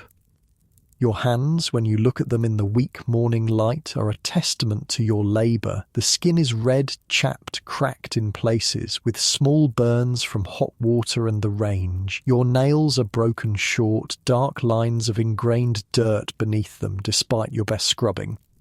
These are not the hands you brought from Ireland. These are a servant's hands, marked irrevocably by your new life. Breakfast service is a blur of fatigue. You move through the kitchen like a ghost, washing, carrying, cleaning, your body functioning on some basic animal level while your mind floats in a haze of exhaustion. You'll get used to it, Mrs. Collins tells you when she catches you swaying by the sink, a plate slipping dangerously in your grip. The season's always like this. January will be quieter. January feels like a distant dream, an impossible respite that may never arrive. December stretches before you, an endless parade of dinner parties, teas, and holiday entertainments, each demanding more from your already depleted reserves. But there are small mercies, small moments of humanity that make the grueling pace bearable. The other servants, equally exhausted, develop a stronger camaraderie under pressure. Tasks are shared, burdens divided, small kindnesses exchanged. Mrs. Collins slips you an extra piece of the chocolate cake that was served at the Astor dinner, a luxury you would never normally taste. William carries a particularly heavy coal scuttle for you when he sees you struggling on the stairs. Annie takes over washing the breakfast dishes when your hands start bleeding again, sending you to Mrs. Wallace for bandages. And most unexpectedly, Mrs. Henderson herself notices your condition. 3 days after the Astor dinner, as you're serving at another evening meal, she spots the bandages on your hands. "Girl," she says, pausing in her conversation, "what happened to your hands?" You freeze, water pitcher halfway to a glass. "Nothing, ma'am, just the usual." She frowns slightly. "See Mrs. Wallace after dinner. She has a salve for that." And then she's back to her conversation, the momentary concern forgotten. But later, Mrs. Wallace does indeed have a small pot of salve for you, beeswax, honey, and herbs mixed together in a soothing ointment that brings blessed relief to your ravaged skin. "The mistress noticed," Mrs. Wallace says as she hands you the pot, a note of approval in her voice. "That means you're doing your job properly, invisible until needed, noticeable only when something's wrong." This, you realise, is high praise in the world of service, to be seen only when necessary, to fade into the background otherwise. Mrs. Henderson noticing your hands means you failed at perfect invisibility, but her small act of concern suggests you're valued, if only as a functioning piece of the household machinery. The salve becomes your most prized possession, applied sparingly morning and night to make it last. The relief it brings is physical, but the knowledge that someone, even if only for a moment, saw your suffering and responded to it provides a different kind of comfort. December grinds on, each day bringing new demands, new events, new labours. The house is decorated for Christmas, elaborate greenery on the staircases, a massive tree in the drawing room hung with ornaments from Europe, holly and ivy on every mantelpiece, all of it requiring extra cleaning, extra care, extra work from the already exhausted staff. The irony of the season isn't lost on you. While the Hendersons celebrate the birth of a child born in poverty, their servants work themselves to exhaustion to maintain the family's display of wealth. The contrast between the Christmas story and the Christmas reality is stark. But even in service, even in the relentless pace of the season, there are moments of genuine human connection, of shared experience that transcends the rigid hierarchy of the household. One evening, a rare quiet one with the family out at the opera, Mrs. Collins allows the kitchen staff to decorate gingerbread cookies for themselves. It's a simple pleasure, but after weeks of preparing elaborate foods you can't eat, the opportunity to create something for your own enjoyment feels like a luxury. You, Catherine, and Annie sit at the kitchen table, icing the cookies with simple patterns, laughing at your clumsy attempts, sampling the results. Mrs. Collins pretends not to notice when you eat more than you decorate, her usual stern demeanour softened by the season and the rare moment of leisure. "My mother used to make these," you say, the taste of ginger and molasses bringing a sudden, sharp memory of home. "At Christmas, if there was enough money for the spices." "Mine too," Catherine says, her eyes distant with remembrance. "We'd hang them on a string by the fire. For a few precious minutes, you're not just servants, not just pairs of hands to wash and carry and clean. You're young women sharing memories, connecting through a simple pleasure that bridges the gap between your old lives and your new one." The moment ends too soon. It always does. When the bell rings to announce the family's return, you scramble to clear away the evidence of your small celebration, to return to your proper roles and duties. But something of that brief warmth lingers, a reminder that even in the demanding, often dehumanizing world of service, there are still moments of connection, of shared humanity. They're rare, fleeting, but perhaps all the more precious for that.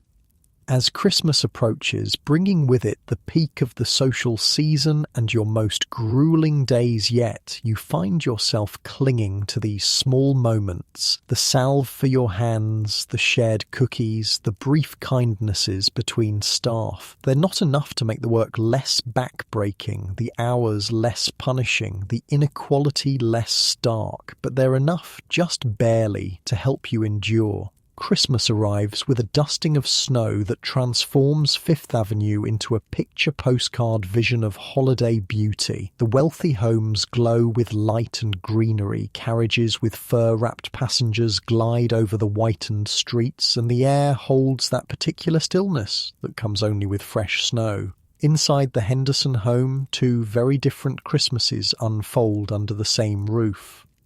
Upstairs, it's a display of almost obscene abundance. The drawing room tree soars nearly to the ceiling, dripping with imported ornaments, strings of beads and tiny electric lights, a recent innovation that the Hendersons have embraced as a symbol of their modernity and wealth. Beneath it sit piles of elaborately wrapped packages, silk scarves from Paris for Mrs. Henderson, a gold watch for Mr. Henderson, new riding boots for Master William, a pearl necklace for Miss Louise. The family exchanges these gifts on Christmas morning in the drawing room, sipping hot chocolate served in delicate Limoges cups, nibbling on pastries that Mrs. Collins and her staff spent hours preparing. They exclaim over each present, admire the tree, and enjoy the leisure of a morning with no obligations beyond their own pleasure. Downstairs, Christmas looks very different. "Up, Mary, no sleeping in, even on Christmas," Catherine says, shaking your shoulder at the usual pre-dawn hour. "The family still needs breakfast, presents or no." The servants' day begins as it always does, early, cold and demanding. The fires must be lit, the breakfast prepared, the silver polished, the rooms tidied. Christmas Day means extra work, not less. Special foods to prepare, additional cleaning for the family gathering later, coal to haul for fires in rooms that usually remain cold. But there are small differences that make the day special, even below stairs.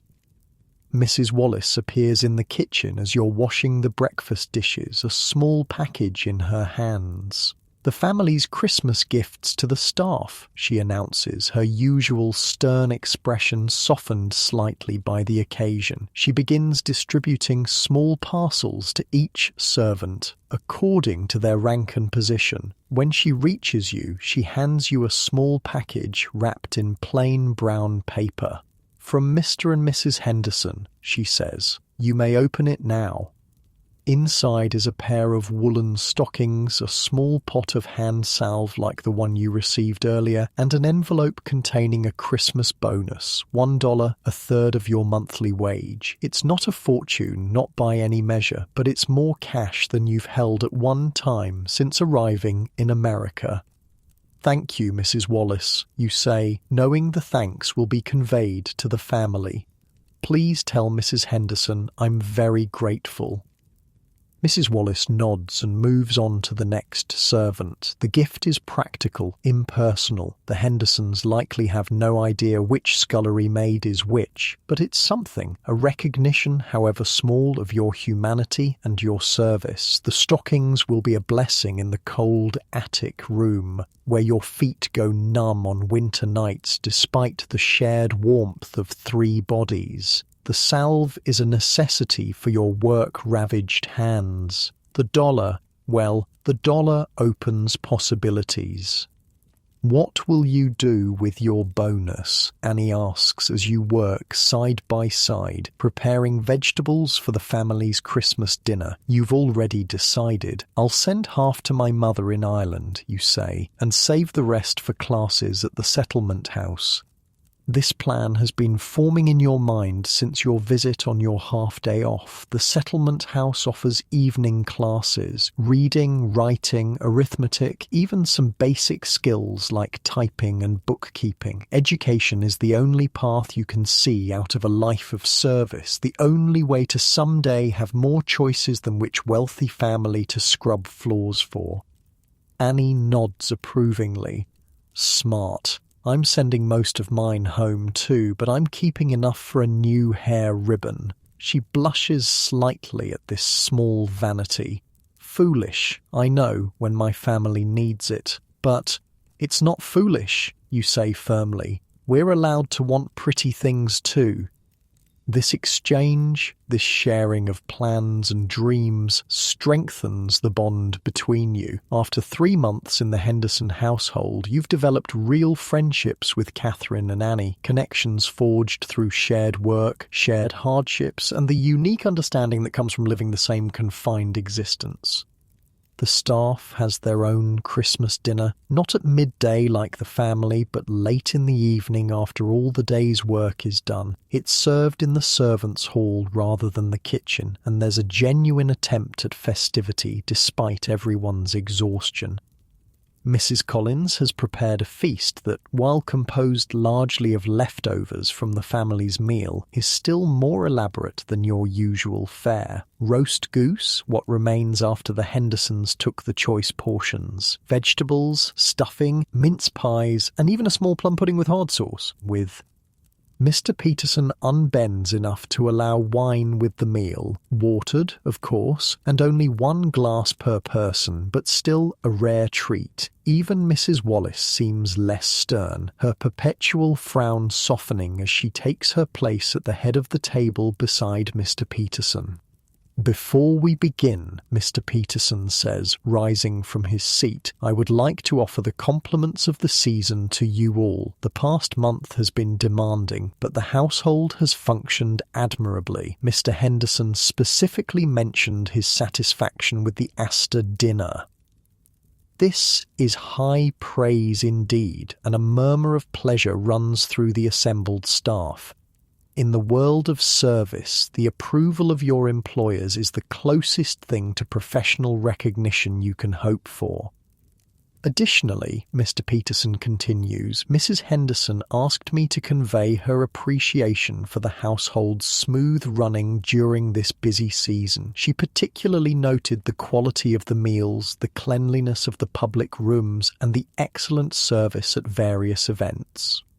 Mrs. Collins and Mrs. Wallace both straighten slightly at this acknowledgement of their domains. The footmen exchange pleased glances. Even you feel a small glow of pride, knowing that your endless dishwashing and coal hauling contributed to the smooth running being praised. "And now," Mr. Peterson concludes, raising his glass, "Merry Christmas to all." "Merry Christmas," everyone echoes, sipping the watered wine. The meal that follows is the closest thing to a genuine celebration you've experienced since entering service. The rigid hierarchy remains. Mr. Peterson and Mrs. Wallace at the head of the table, the upper servants clustered near them, the lower servants, including you, at the far end, but there's a relaxed quality to the conversation, a shared pleasure in the food and rare leisure. Stories are told, mostly of Christmas disasters narrowly averted in previous years or other households. Mrs. Collins recounts the time a Christmas goose caught fire, filling a house with smoke minutes before guests arrived. William describes a drunken footman who dropped an entire tureen of soup in a dowager's lap during Christmas dinner. Even Mrs. Wallace contributes a tale of a Christmas tree that toppled onto a sleeping dog, sending it howling through a room full of startled guests. These stories, shared with the dark humour particular to those in service, create a sense of community, of shared experience that transcends your individual positions in the household hierarchy. For a few hours, you're not just servants fulfilling functions, you're people with histories, with experiences, with the ability to laugh together at the absurdities of your world. You look around the table as the meal progresses, studying the faces of the people who have become the centre of your daily existence. 3 months ago, they were strangers. Now you know them, their habits, their temperaments, their small kindnesses and petty tyrannies. They're not family, not exactly, but they're something. A community bound by shared labour and the strange, isolated world of service. After the meal, there's another surprise. Small gifts exchanged between the servants themselves. Nothing expensive, nothing elaborate, but tokens of friendship and solidarity that mean more than their monetary value. Catherine gives you a hand-knitted scarf made from wool scraps in odd moments of leisure. For church and your half-days, she says, that coat of yours isn't warm enough for a New York winter. You've managed to save enough from your meagre wages to buy small gifts as well. A hairpin for Annie, a pocket handkerchief for Catherine, carefully selected from a street vendor on your last half-day off. They're modest offerings, but the genuine pleasure with which they're received warms you more than the watered wine.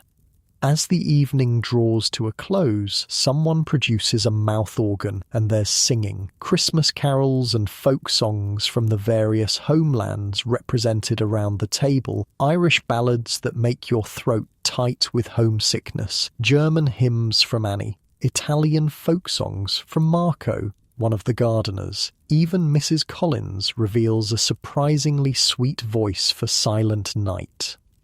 It's past midnight when you finally climb the stairs to the attic room, pleasantly full, slightly fuzzy from the wine, and carrying your small cache of gifts. The room is freezing. No fires are lit in servants' quarters, no matter the temperature, but the new woolen stockings and Catherine's scarf add welcome layers of warmth as you curl under the thin blanket. Sleep comes quickly, dreamless and deep, the best gift of all after weeks of exhaustion. Morning arrives too soon, as always, but there's a gentler quality to the household the day after Christmas. The family sleeps later than usual, giving the staff a rare extra hour of rest. The day's meals are simpler, largely composed of leftovers that require minimal preparation. Even Mrs. Wallace seems less inclined to find fault with every detail of the house's management. This brief respite is like drawing a deep breath before plunging underwater again. The week between Christmas and New Year's brings another round of social events. Dinners, a small ball, afternoon teas, each requiring the full effort of the staff. New Year's Eve is particularly demanding. The Hendersons host 20 guests for dinner, followed by dancing, the evening stretching well past midnight as the wealthy welcome 1886 with champagne and gaiety. Below stairs, the new year arrives differently. You're elbow deep in dishwater as the clock strikes 12, Catherine beside you polishing silver, both of you swaying with fatigue. There's no champagne, no countdown, just the endless cycle of work that pays no heed to calendar pages turning. Happy New Year, Catherine says without pausing in her polishing. May 1886 bring us, well, something better than this. You laugh, a tired sound with little humour in it. I'll drink to that, if I had anything to drink. Next year in a better place, she says, an echo of an old Jewish toast she's heard from neighbours in the tenement where she lives on her days off. That's what we should say. Next year, in a better place, you repeat, the words holding a weight of hope and determination that surprises you. 3 months ago, you were focused solely on survival, on adapting to the crushing demands of service. Now, you're beginning to think beyond mere endurance to something else. Improvement, advancement, a future that might include more than endless dishes and coal scuttles. January arrives with brutal cold, transforming the servant experience in new and challenging ways. The temperature in the attic room drops so low that water freezes in the wash basin overnight. Your fingers grow chilblained from the constant transition between hot dishwater and frigid trips to the coal cellar. Even the kitchen, usually almost unbearably hot, develops cold spots where drafts find their way through the old house's bones. But January also brings what Mrs. Collins promised, a relative lull in the social calendar, a slightly less punishing pace. The family still entertains, still requires 3 elaborate meals a day, still generates mountains of dishes and laundry and household dirt. But the frenetic pace of December has eased somewhat, allowing the staff to catch their collective breath. This slight easing creates space for thinking beyond immediate survival, for developing strategies to make service life more bearable in the long term. You begin setting aside a portion of your wages, however small, for the future, not just for classes, but for a nebulous someday that might offer more choices. You're more diligent about applying the salve to your hands, preserving them as best you can against the constant abuse of hot water, harsh soap, and heavy lifting. You find tiny efficiencies in your work that save your strength, conserve your energy for the tasks that matter most. Most importantly, you begin to see service not as your destiny, but as your present circumstance. Difficult, demanding, often dehumanizing, but not necessarily permanent. There are other paths, other possibilities, if you can endure long enough to reach them. This perspective doesn't make the work easier, doesn't make the days shorter or the hierarchy less rigid, but it creates a small, vital space of hope in the otherwise confined existence of a scullery maid in America's Gilded Age. As January deepens, bringing snowstorms that howl around the eaves of the Henderson mansion, you find yourself becoming more strategic, more deliberate in your approach to service life. You're no longer simply reacting to each crisis, each demand, each bell. You're beginning to navigate the complex ecosystem of the household with greater skill and foresight. You learn which tasks Mrs. Collins prioritizes and which can be done more quickly without complaint. You discover that Mrs. Wallace inspects certain rooms more thoroughly than others and allocate your cleaning efforts accordingly. You figure out which family members are most likely to create extra work and prepare for their demands in advance. These aren't grand rebellions or dramatic stands for dignity. They're small, practical adaptations that make survival possible, that preserve some tiny measure of autonomy within a system designed to eliminate it entirely. And in these small adaptations, these minor adjustments, you begin to carve out a self that exists beyond your function as a pair of hands to wash dishes and haul coal, a self that can endure, can learn, can hope for something beyond endless service in the shadow of the unimaginably wealthy. Winter in New York is endless, or so it seems when you're hauling coal before dawn in February, your fingers numb despite the thin gloves you've managed to buy with your savings, your breath clouding in the frigid air as you struggle with the heavy scuttle. But even the harshest winter eventually yields to spring. By March, there's a subtle shift in the light, a tentative warmth in the occasional sunny afternoon, the first brave crocuses pushing through the soil in the small garden behind the Henderson home.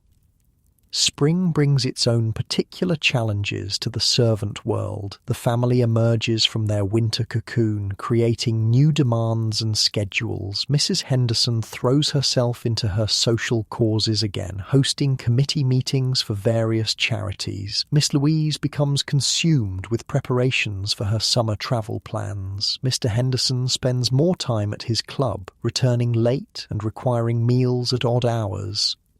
And then there's spring cleaning, a ritual of the wealthy household that makes your regular cleaning look like child's play. Everything comes out, Catherine explains grimly one March morning as Mrs. Wallace outlines the spring cleaning schedule to the assembled staff.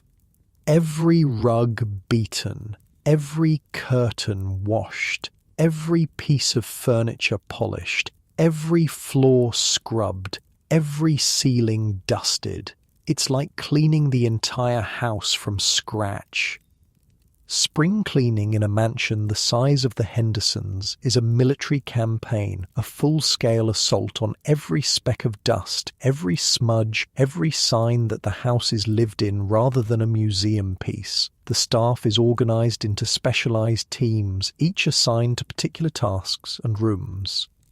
Additional workers are brought in from agencies, day women to help with the heavier labour, specialised cleaners for the more valuable items. You're assigned to the kitchen team, responsible for the most thorough cleaning that space has seen since you arrived. Everything is removed: pots, pans, dishes, utensils, foodstuffs, even the smaller pieces of equipment. The range is taken apart as much as possible, its parts scrub-free of months of accumulated grease and soot. The floors are scrubbed with lye soap, so strong it makes your eyes water. The walls are washed down, the windows polished until they sparkle. It's back-breaking work, harder even than your usual daily labour, but there's a strange satisfaction in seeing the transformation. The kitchen, your domain, your battlefield, emerges fresh and clean, ready for another year of meals and service. The spring cleaning takes over 2 weeks, the household in a constant state of disruption. The family dines out more frequently to avoid the chaos, but their absence doesn't reduce the workload. If anything, it increases it, giving the staff more time to pull everything apart and put it back together again. By the time it's finished, you're exhausted in a new and profound way. Your usual work taxes your body. The spring cleaning has taxed your very soul. But there's a sense of accomplishment, of having endured yet another ritual of service, of being a little more experienced, a little more competent in your strange new world. As spring advances, bringing actual warmth and longer days, a small but significant change comes to your life. You finally begin attending classes at the settlement house on your Thursday half-days. The first class is basic reading and writing, held in the same reading room you visited months ago. The teacher, a young woman named Miss Bennett, is a volunteer from one of the women's colleges, educated, earnest, and genuinely committed to helping working girls improve their skills. Many of you have had some schooling, she says to the assembled group, mostly young women like you, domestic servants or factory workers taking advantage of rare free time to learn. We'll start by assessing where each of you is and then work from there. Your own education was minimal, the village school until age 12 and then work on the farm. You can read simple texts, write your name and basic words, and do enough arithmetic for marketing and household accounts. But your handwriting is crude, your reading slow, and your knowledge of grammar and spelling spotty at best. Miss Bennett is kind but honest in her assessment. You have a good foundation, Mary, she tells you, after looking over the sample sentences you've written. But there's much room for improvement. Regular practice will make a world of difference. And so you begin the slow process of improving your mind, one precious Thursday afternoon at a time. You're given a small copybook for practice between classes, and you work on it during rare free moments, late at night by candlelight when Catherine and Annie are already asleep, or during the odd quiet period in the kitchen between meals.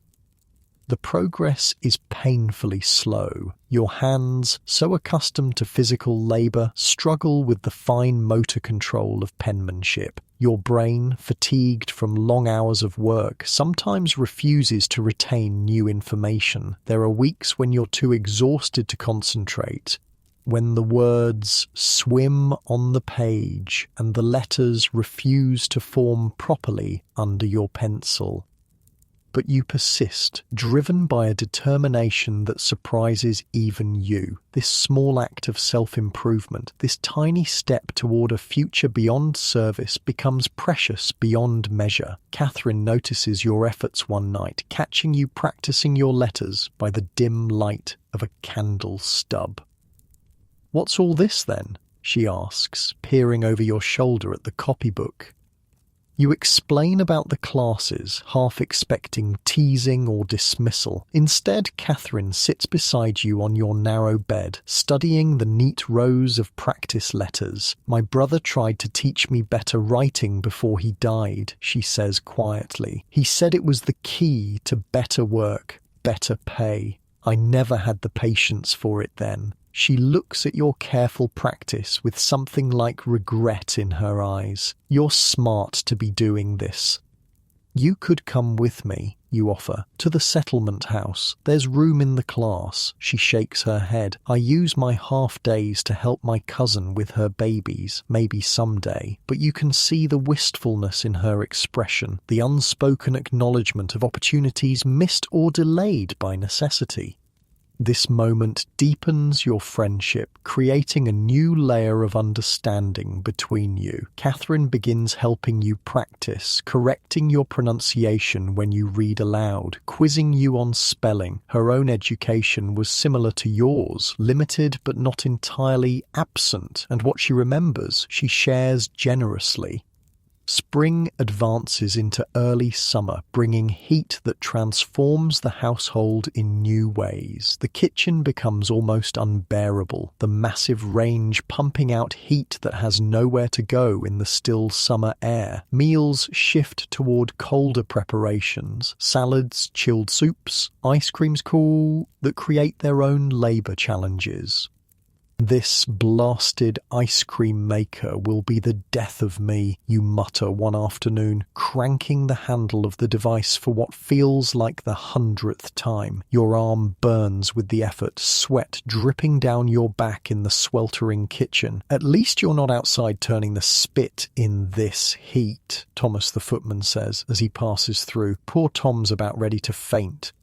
It's true, everyone has their own version of summer misery in service. The laundry maids work in steam-filled rooms that reach ungodly temperatures. The gardeners spend hours in the baking sun. The footmen in their wool livery suffer through formal service while perspiration runs down their backs.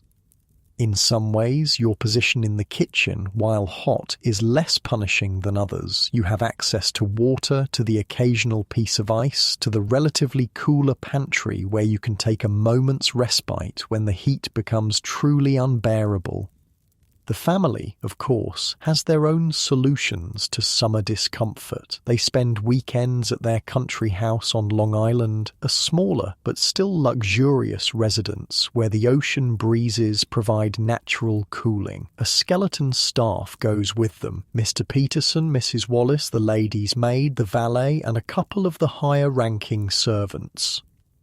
These weekends provide a strange, welcome alteration to the rhythm of the main house. With the family away and the most vigilant supervisors gone, the remaining staff experiences a subtle relaxation of the usual rigid discipline. Mrs. Collins, left in charge of the kitchen, is firm but more humane than Mrs. Wallace. She allows longer breaks, the occasional early night, even a rare swim in the kitchen sink for those of you working in the worst heat. "Don't tell Mrs. Wallace," she says, filling the sink with relatively cool water one particularly brutal July afternoon. "But there's no sense in you girls fainting from the heat. Take turns, 5 minutes each, and then back to work. It's a small mercy, but an enormous luxury. The water, while not truly cool, feels heavenly against your overheated skin. 5 minutes of relief in a day of suffering, a gift you'd never have received with the full household present. These summer weekends create space for other small pleasures too. With fewer people to cook for, meals are simpler, workloads slightly reduced. There's time for actual conversation at staff meals, for sharing stories and jokes, for being people rather than just functions. You learn more about your fellow servants during these quieter times. Thomas, the second footman, is sending money home to his widowed mother in Boston. Annie's younger sister is saving to join her in America. Mrs. Collins began as a scullery maid herself, working her way up through kitchen positions to her current role over 20 years of service. These personal histories, these glimpses beyond the uniform and function, create a richer understanding of the people who share your strange, confined world. Not family, not quite friends in the normal sense, but a community bound by shared experience and the peculiar intimacy of service life. Summer also brings a health crisis to the household, not among the family, but below stairs, where crowded conditions and exhaustion make illness a constant threat. It begins with Annie, who develops a cough that steadily worsens over several days. In the normal course of service, minor illnesses are ignored. There's no time for sickness, no accommodation for recovery. You work unless you're physically unable to stand. Annie follows this unwritten rule, continuing her duties despite her increasingly alarming cough and the flush of fever that colours her cheeks. By the third day, she's visibly struggling, swaying on her feet as she helps prepare vegetables, her breath coming in ragged gasps between coughing fits. "She needs to rest," you tell Catherine worriedly as Annie shuffles past, a handkerchief pressed to her mouth. "She's getting worse." Catherine nods, her face grim. "I'll speak to Mrs. Collins, but you know how it is.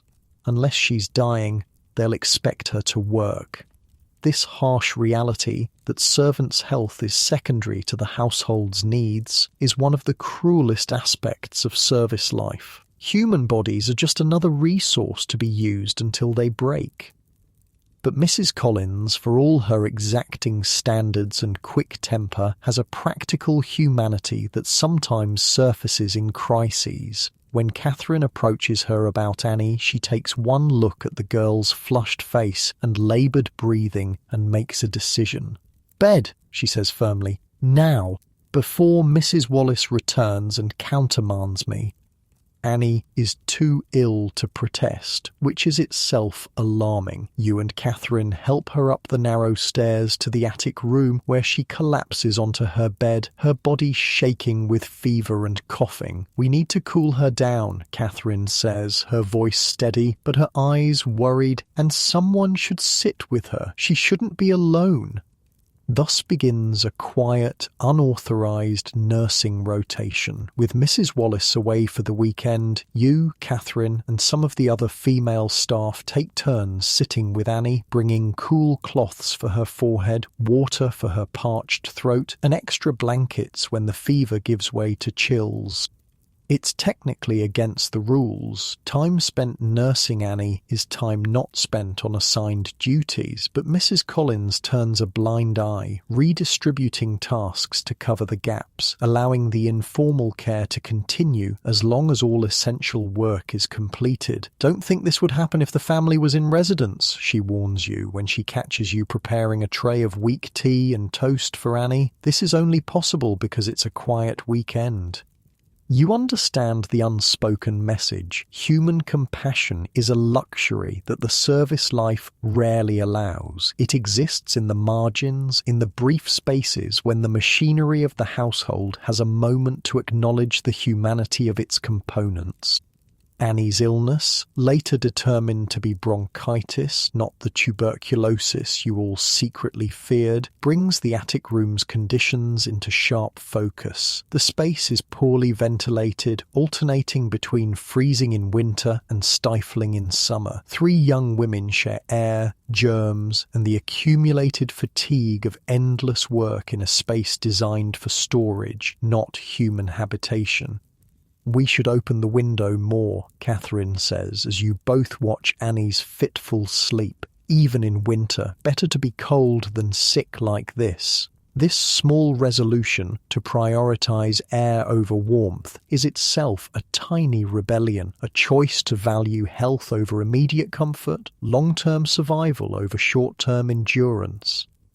By Monday, when the family returns and Mrs. Wallace resumes her vigilant management of the household, Annie is improved enough to return to limited duties. The informal nursing rotation ends, the brief period of communal care giving way to the normal routine of service. But something has shifted in your understanding of your position and possibilities. The crisis revealed both the vulnerability of servants in the system and the potential for mutual support within it. You saw how quickly health could collapse under the relentless demands of service, but also how small acts of care and solidarity could create a safety net, however fragile. As summer reaches its peak, bringing August heat that makes the entire city feel like an oven, you find yourself taking stock of your first year in service. You arrived in September, a frightened Irish girl with no experience and few skills beyond basic farm work and cooking. Now, 10 months later, you're a seasoned scullery maid with hardened hands, a stronger back, and a clearer understanding of the world you've entered. You've endured the physical demands, the endless dishes, the heavy coal scuttles, the chamber pots, the scrubbing and hauling and carrying. Your body has adapted, growing stronger in some ways, more damaged in others. You've navigated the social complexity of the servant hierarchy, learning your place, understanding the unwritten rules, finding ways to maintain dignity within a system designed to strip it away. You've begun to build a future beyond mere survival, attending classes when possible, saving tiny amounts from your meagre wages, developing skills that might someday lead to better positions or different work entirely. And perhaps most importantly, you've formed connections with Catherine, your mentor and friend, with Annie, your fellow scullery maid, with Mrs. Collins, whose gruff exterior sometimes parts to reveal unexpected humanity, even with the Henderson family and the strange, distant way that servants connect with their employers. These connections, these human bonds in an often dehumanizing environment have made the brutal reality of service life endurable. Not pleasant, not fair, not just, but endurable. And in the harsh conditions of domestic service in the Gilded Age, that endurance is itself a form of victory. One evening in late August, as you're finishing the dinner dishes, Catherine appears beside you, her expression unusually animated. "I heard something today," she says quietly, glancing around to ensure no one else is within earshot. "Mrs. Henderson's lady's maid is leaving, getting married next month. There'll be an opening. The implications are clear immediately. Lady's maid is one of the highest female positions in the household, several significant steps above scullery maid in status, comfort, and pay. They'll never consider me," you say automatically. "I've only been here a year, and I'm still just washing dishes." Catherine shakes her head. "Don't be so sure. Mrs. Wallace was talking to Mrs. Collins about potential replacements. Your name came up. Mine? You nearly dropped the plate you're washing. Why would they consider me? Mrs. Henderson noticed your improved reading and writing. Apparently, you addressed some envelopes for Mrs. Collins last week, and the mistress commented on your handwriting." Catherine grins at your shocked expression. "See? Those classes are already paying off."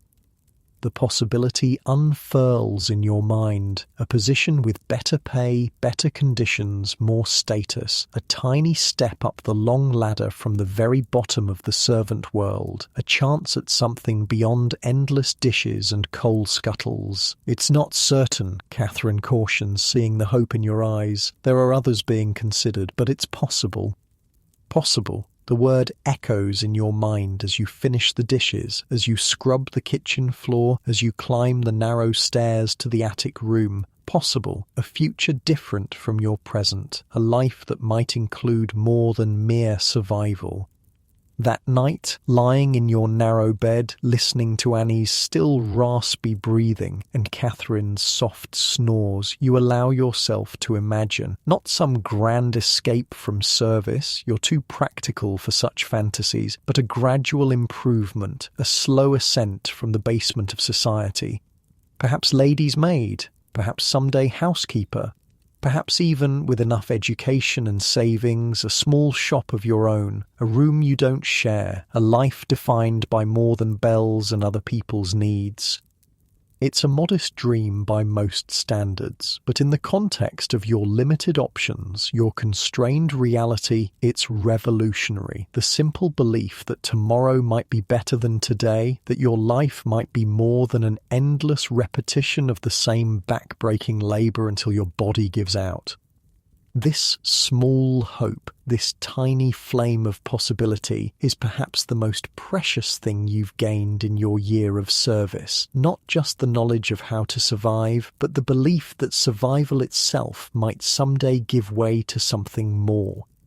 September marks your 1-year anniversary in the Henderson household, one full turn of the seasons as a domestic servant in America's Gilded Age, 365 days of rising before dawn, working until exhaustion, and falling into bed only to do it all again hours later. You've lasted longer than most, Thomas the footman tells you with a hint of genuine respect in his voice. Half the scullery maids don't make it 6 months.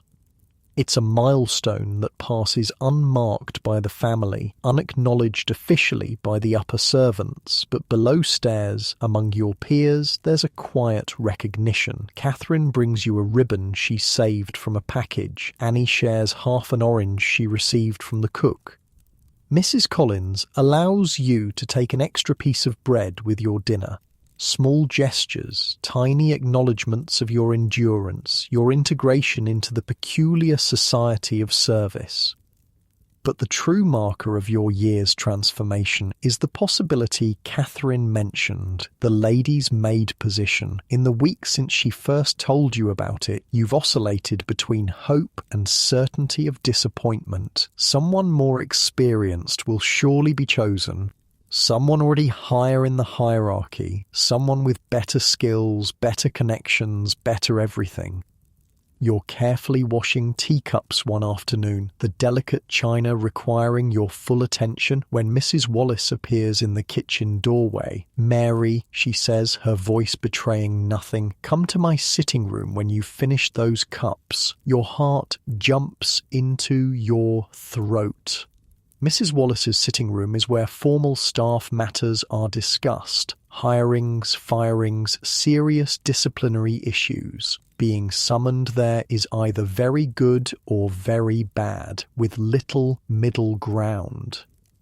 You finish the cups with trembling hands, dry them carefully, and put them away in their proper cabinet. Then, after a quick glance in the small mirror by the service door to check your cap and apron, you make your way to Mrs. Wallace's domain.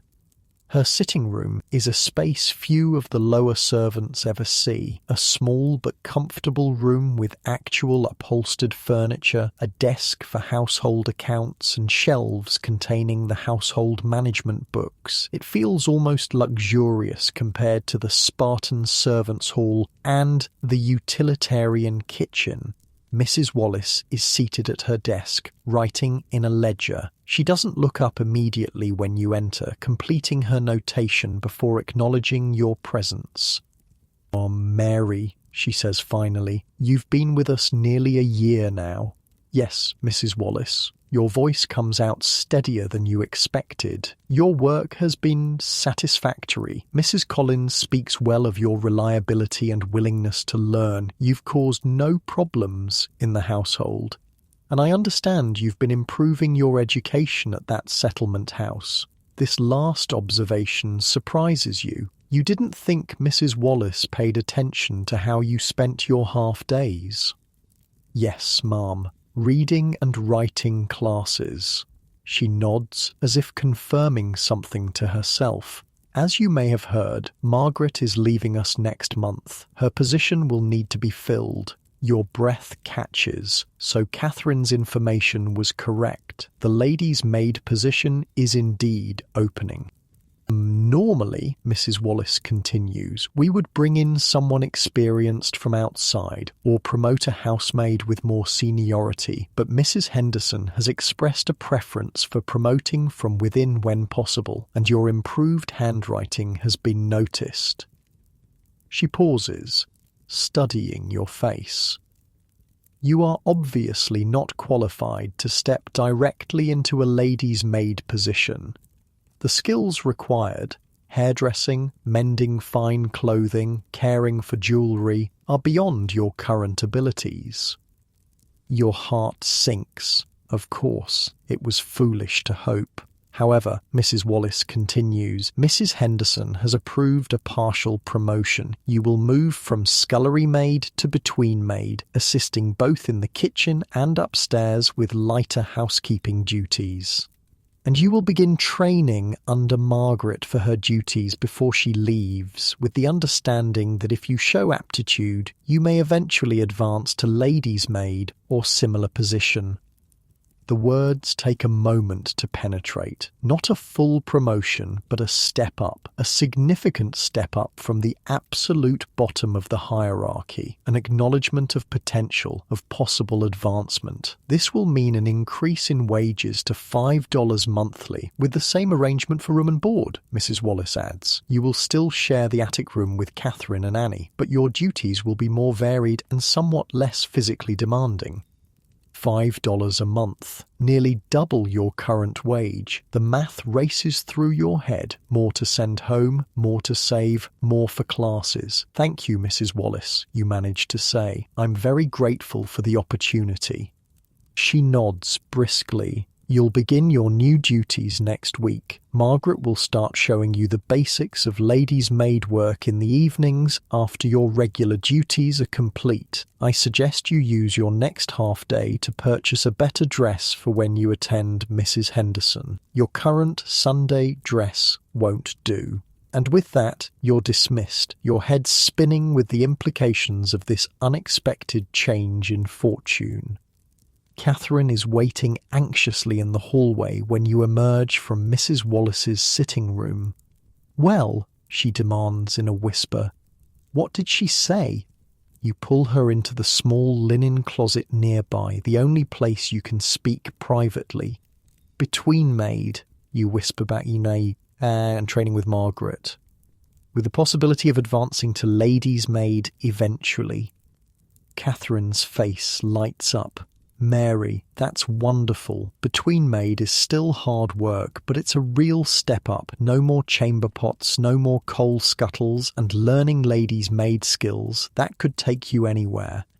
She hugs you impulsively, a rare physical expression of affection in the often reserved world of service. You hug her back, your own emotions a tangle of excitement, disbelief, and a strange sadness at the thought of leaving the kitchen where you've worked beside her for a year. I'll miss working with you all day, you admit.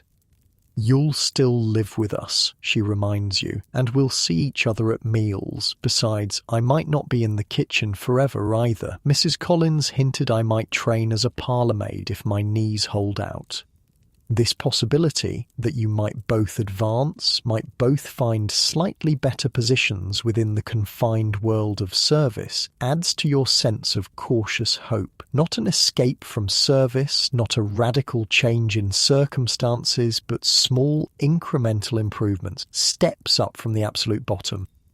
The news spreads quickly below stairs, where little remains secret for long. The reactions vary. Annie is genuinely happy for you. Mrs. Collins offers gruff congratulations. Thomas the footman gives you a respectful nod. Some of the housemaids seem resentful, having been passed over for the potential advancement themselves.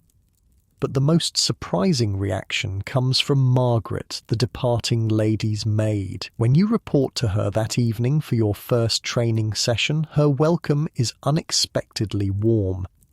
"I recommended you, she says as she shows you into Mrs. Henderson's dressing room, a space you've never entered before. "I saw your work with those envelopes, such neat handwriting for someone with so little schooling, and Mrs. Collins said you were quick to learn. That's what a lady's maid needs most, the ability to learn quickly and adapt." The dressing room is a revelation, a space larger than the entire attic room you share with two others, dedicated solely to Mrs. Henderson's clothing and personal items. Wardrobes line one wall filled with dresses, walking costumes, evening gowns. A vanity table holds silver brushes, crystal perfume bottles and jewellery cases. A full-length mirror in an ornate frame stands in one corner.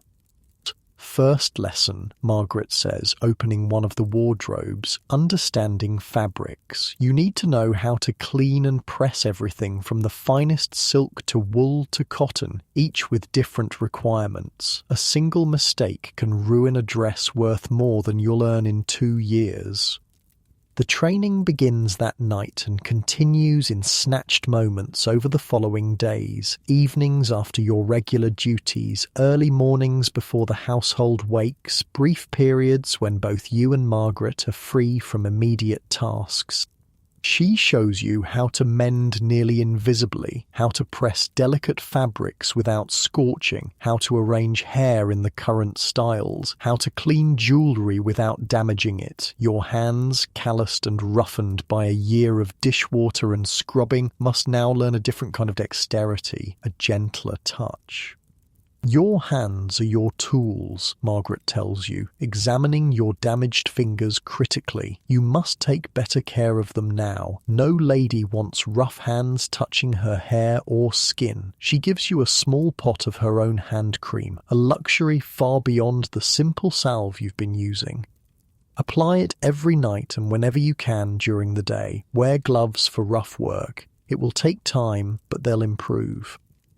This mentorship, this deliberate passing of knowledge from one servant to another, creates a bond between you and Margaret that transcends the usual hierarchical relationships below stairs. She sees in you a chance for her own skills to continue in the household, for her training and expertise to live on after her departure.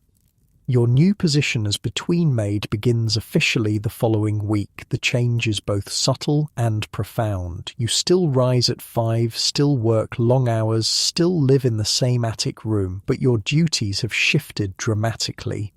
Mornings are spent helping in the kitchen as before, but after breakfast service, you move upstairs to assist the housemaids with lighter cleaning, dusting, tidying, straightening rooms. You no longer scrub floors on your hands and knees or empty chamber pots. Your afternoons are often spent in the laundry room, learning to handle the family's finer garments. And evenings, once dinner service is complete, you report to Margaret for continued training in ladies' maid duties.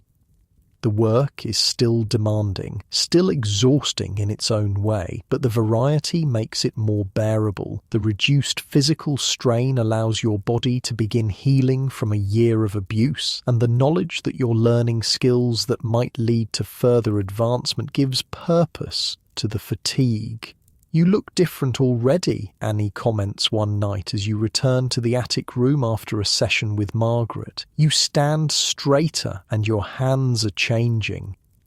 It's true. Just 2 weeks into your new role, your body is already adapting. Without the constant stooping over sinks and wash tubs, your back has begun to straighten naturally. The endless immersion in hot water and harsh soap has ended, allowing your hands to slowly heal, aided by Margaret's cream and the gloves you now wear for cleaning tasks. Even your mind feels different, stretched by new learning, engaged by varied tasks, no longer numbed by the repetitive drudgery of scullery work. "I never thought I'd be anything but a scullery maid," you admit to Catherine one evening as you both prepare for bed. "When I arrived, I was just focused on surviving. Most of us start that way," she says, braiding her hair for sleep, just trying to make it through each day. "But the smart ones, They look for chances to learn, to move up a little. That's what you've done. It's a generous assessment from someone who remains in the same position while you've advanced. But Catherine's turn will come. Mrs. Collins has already begun teaching her some of the more advanced kitchen skills, preparing her for potential advancement of her own.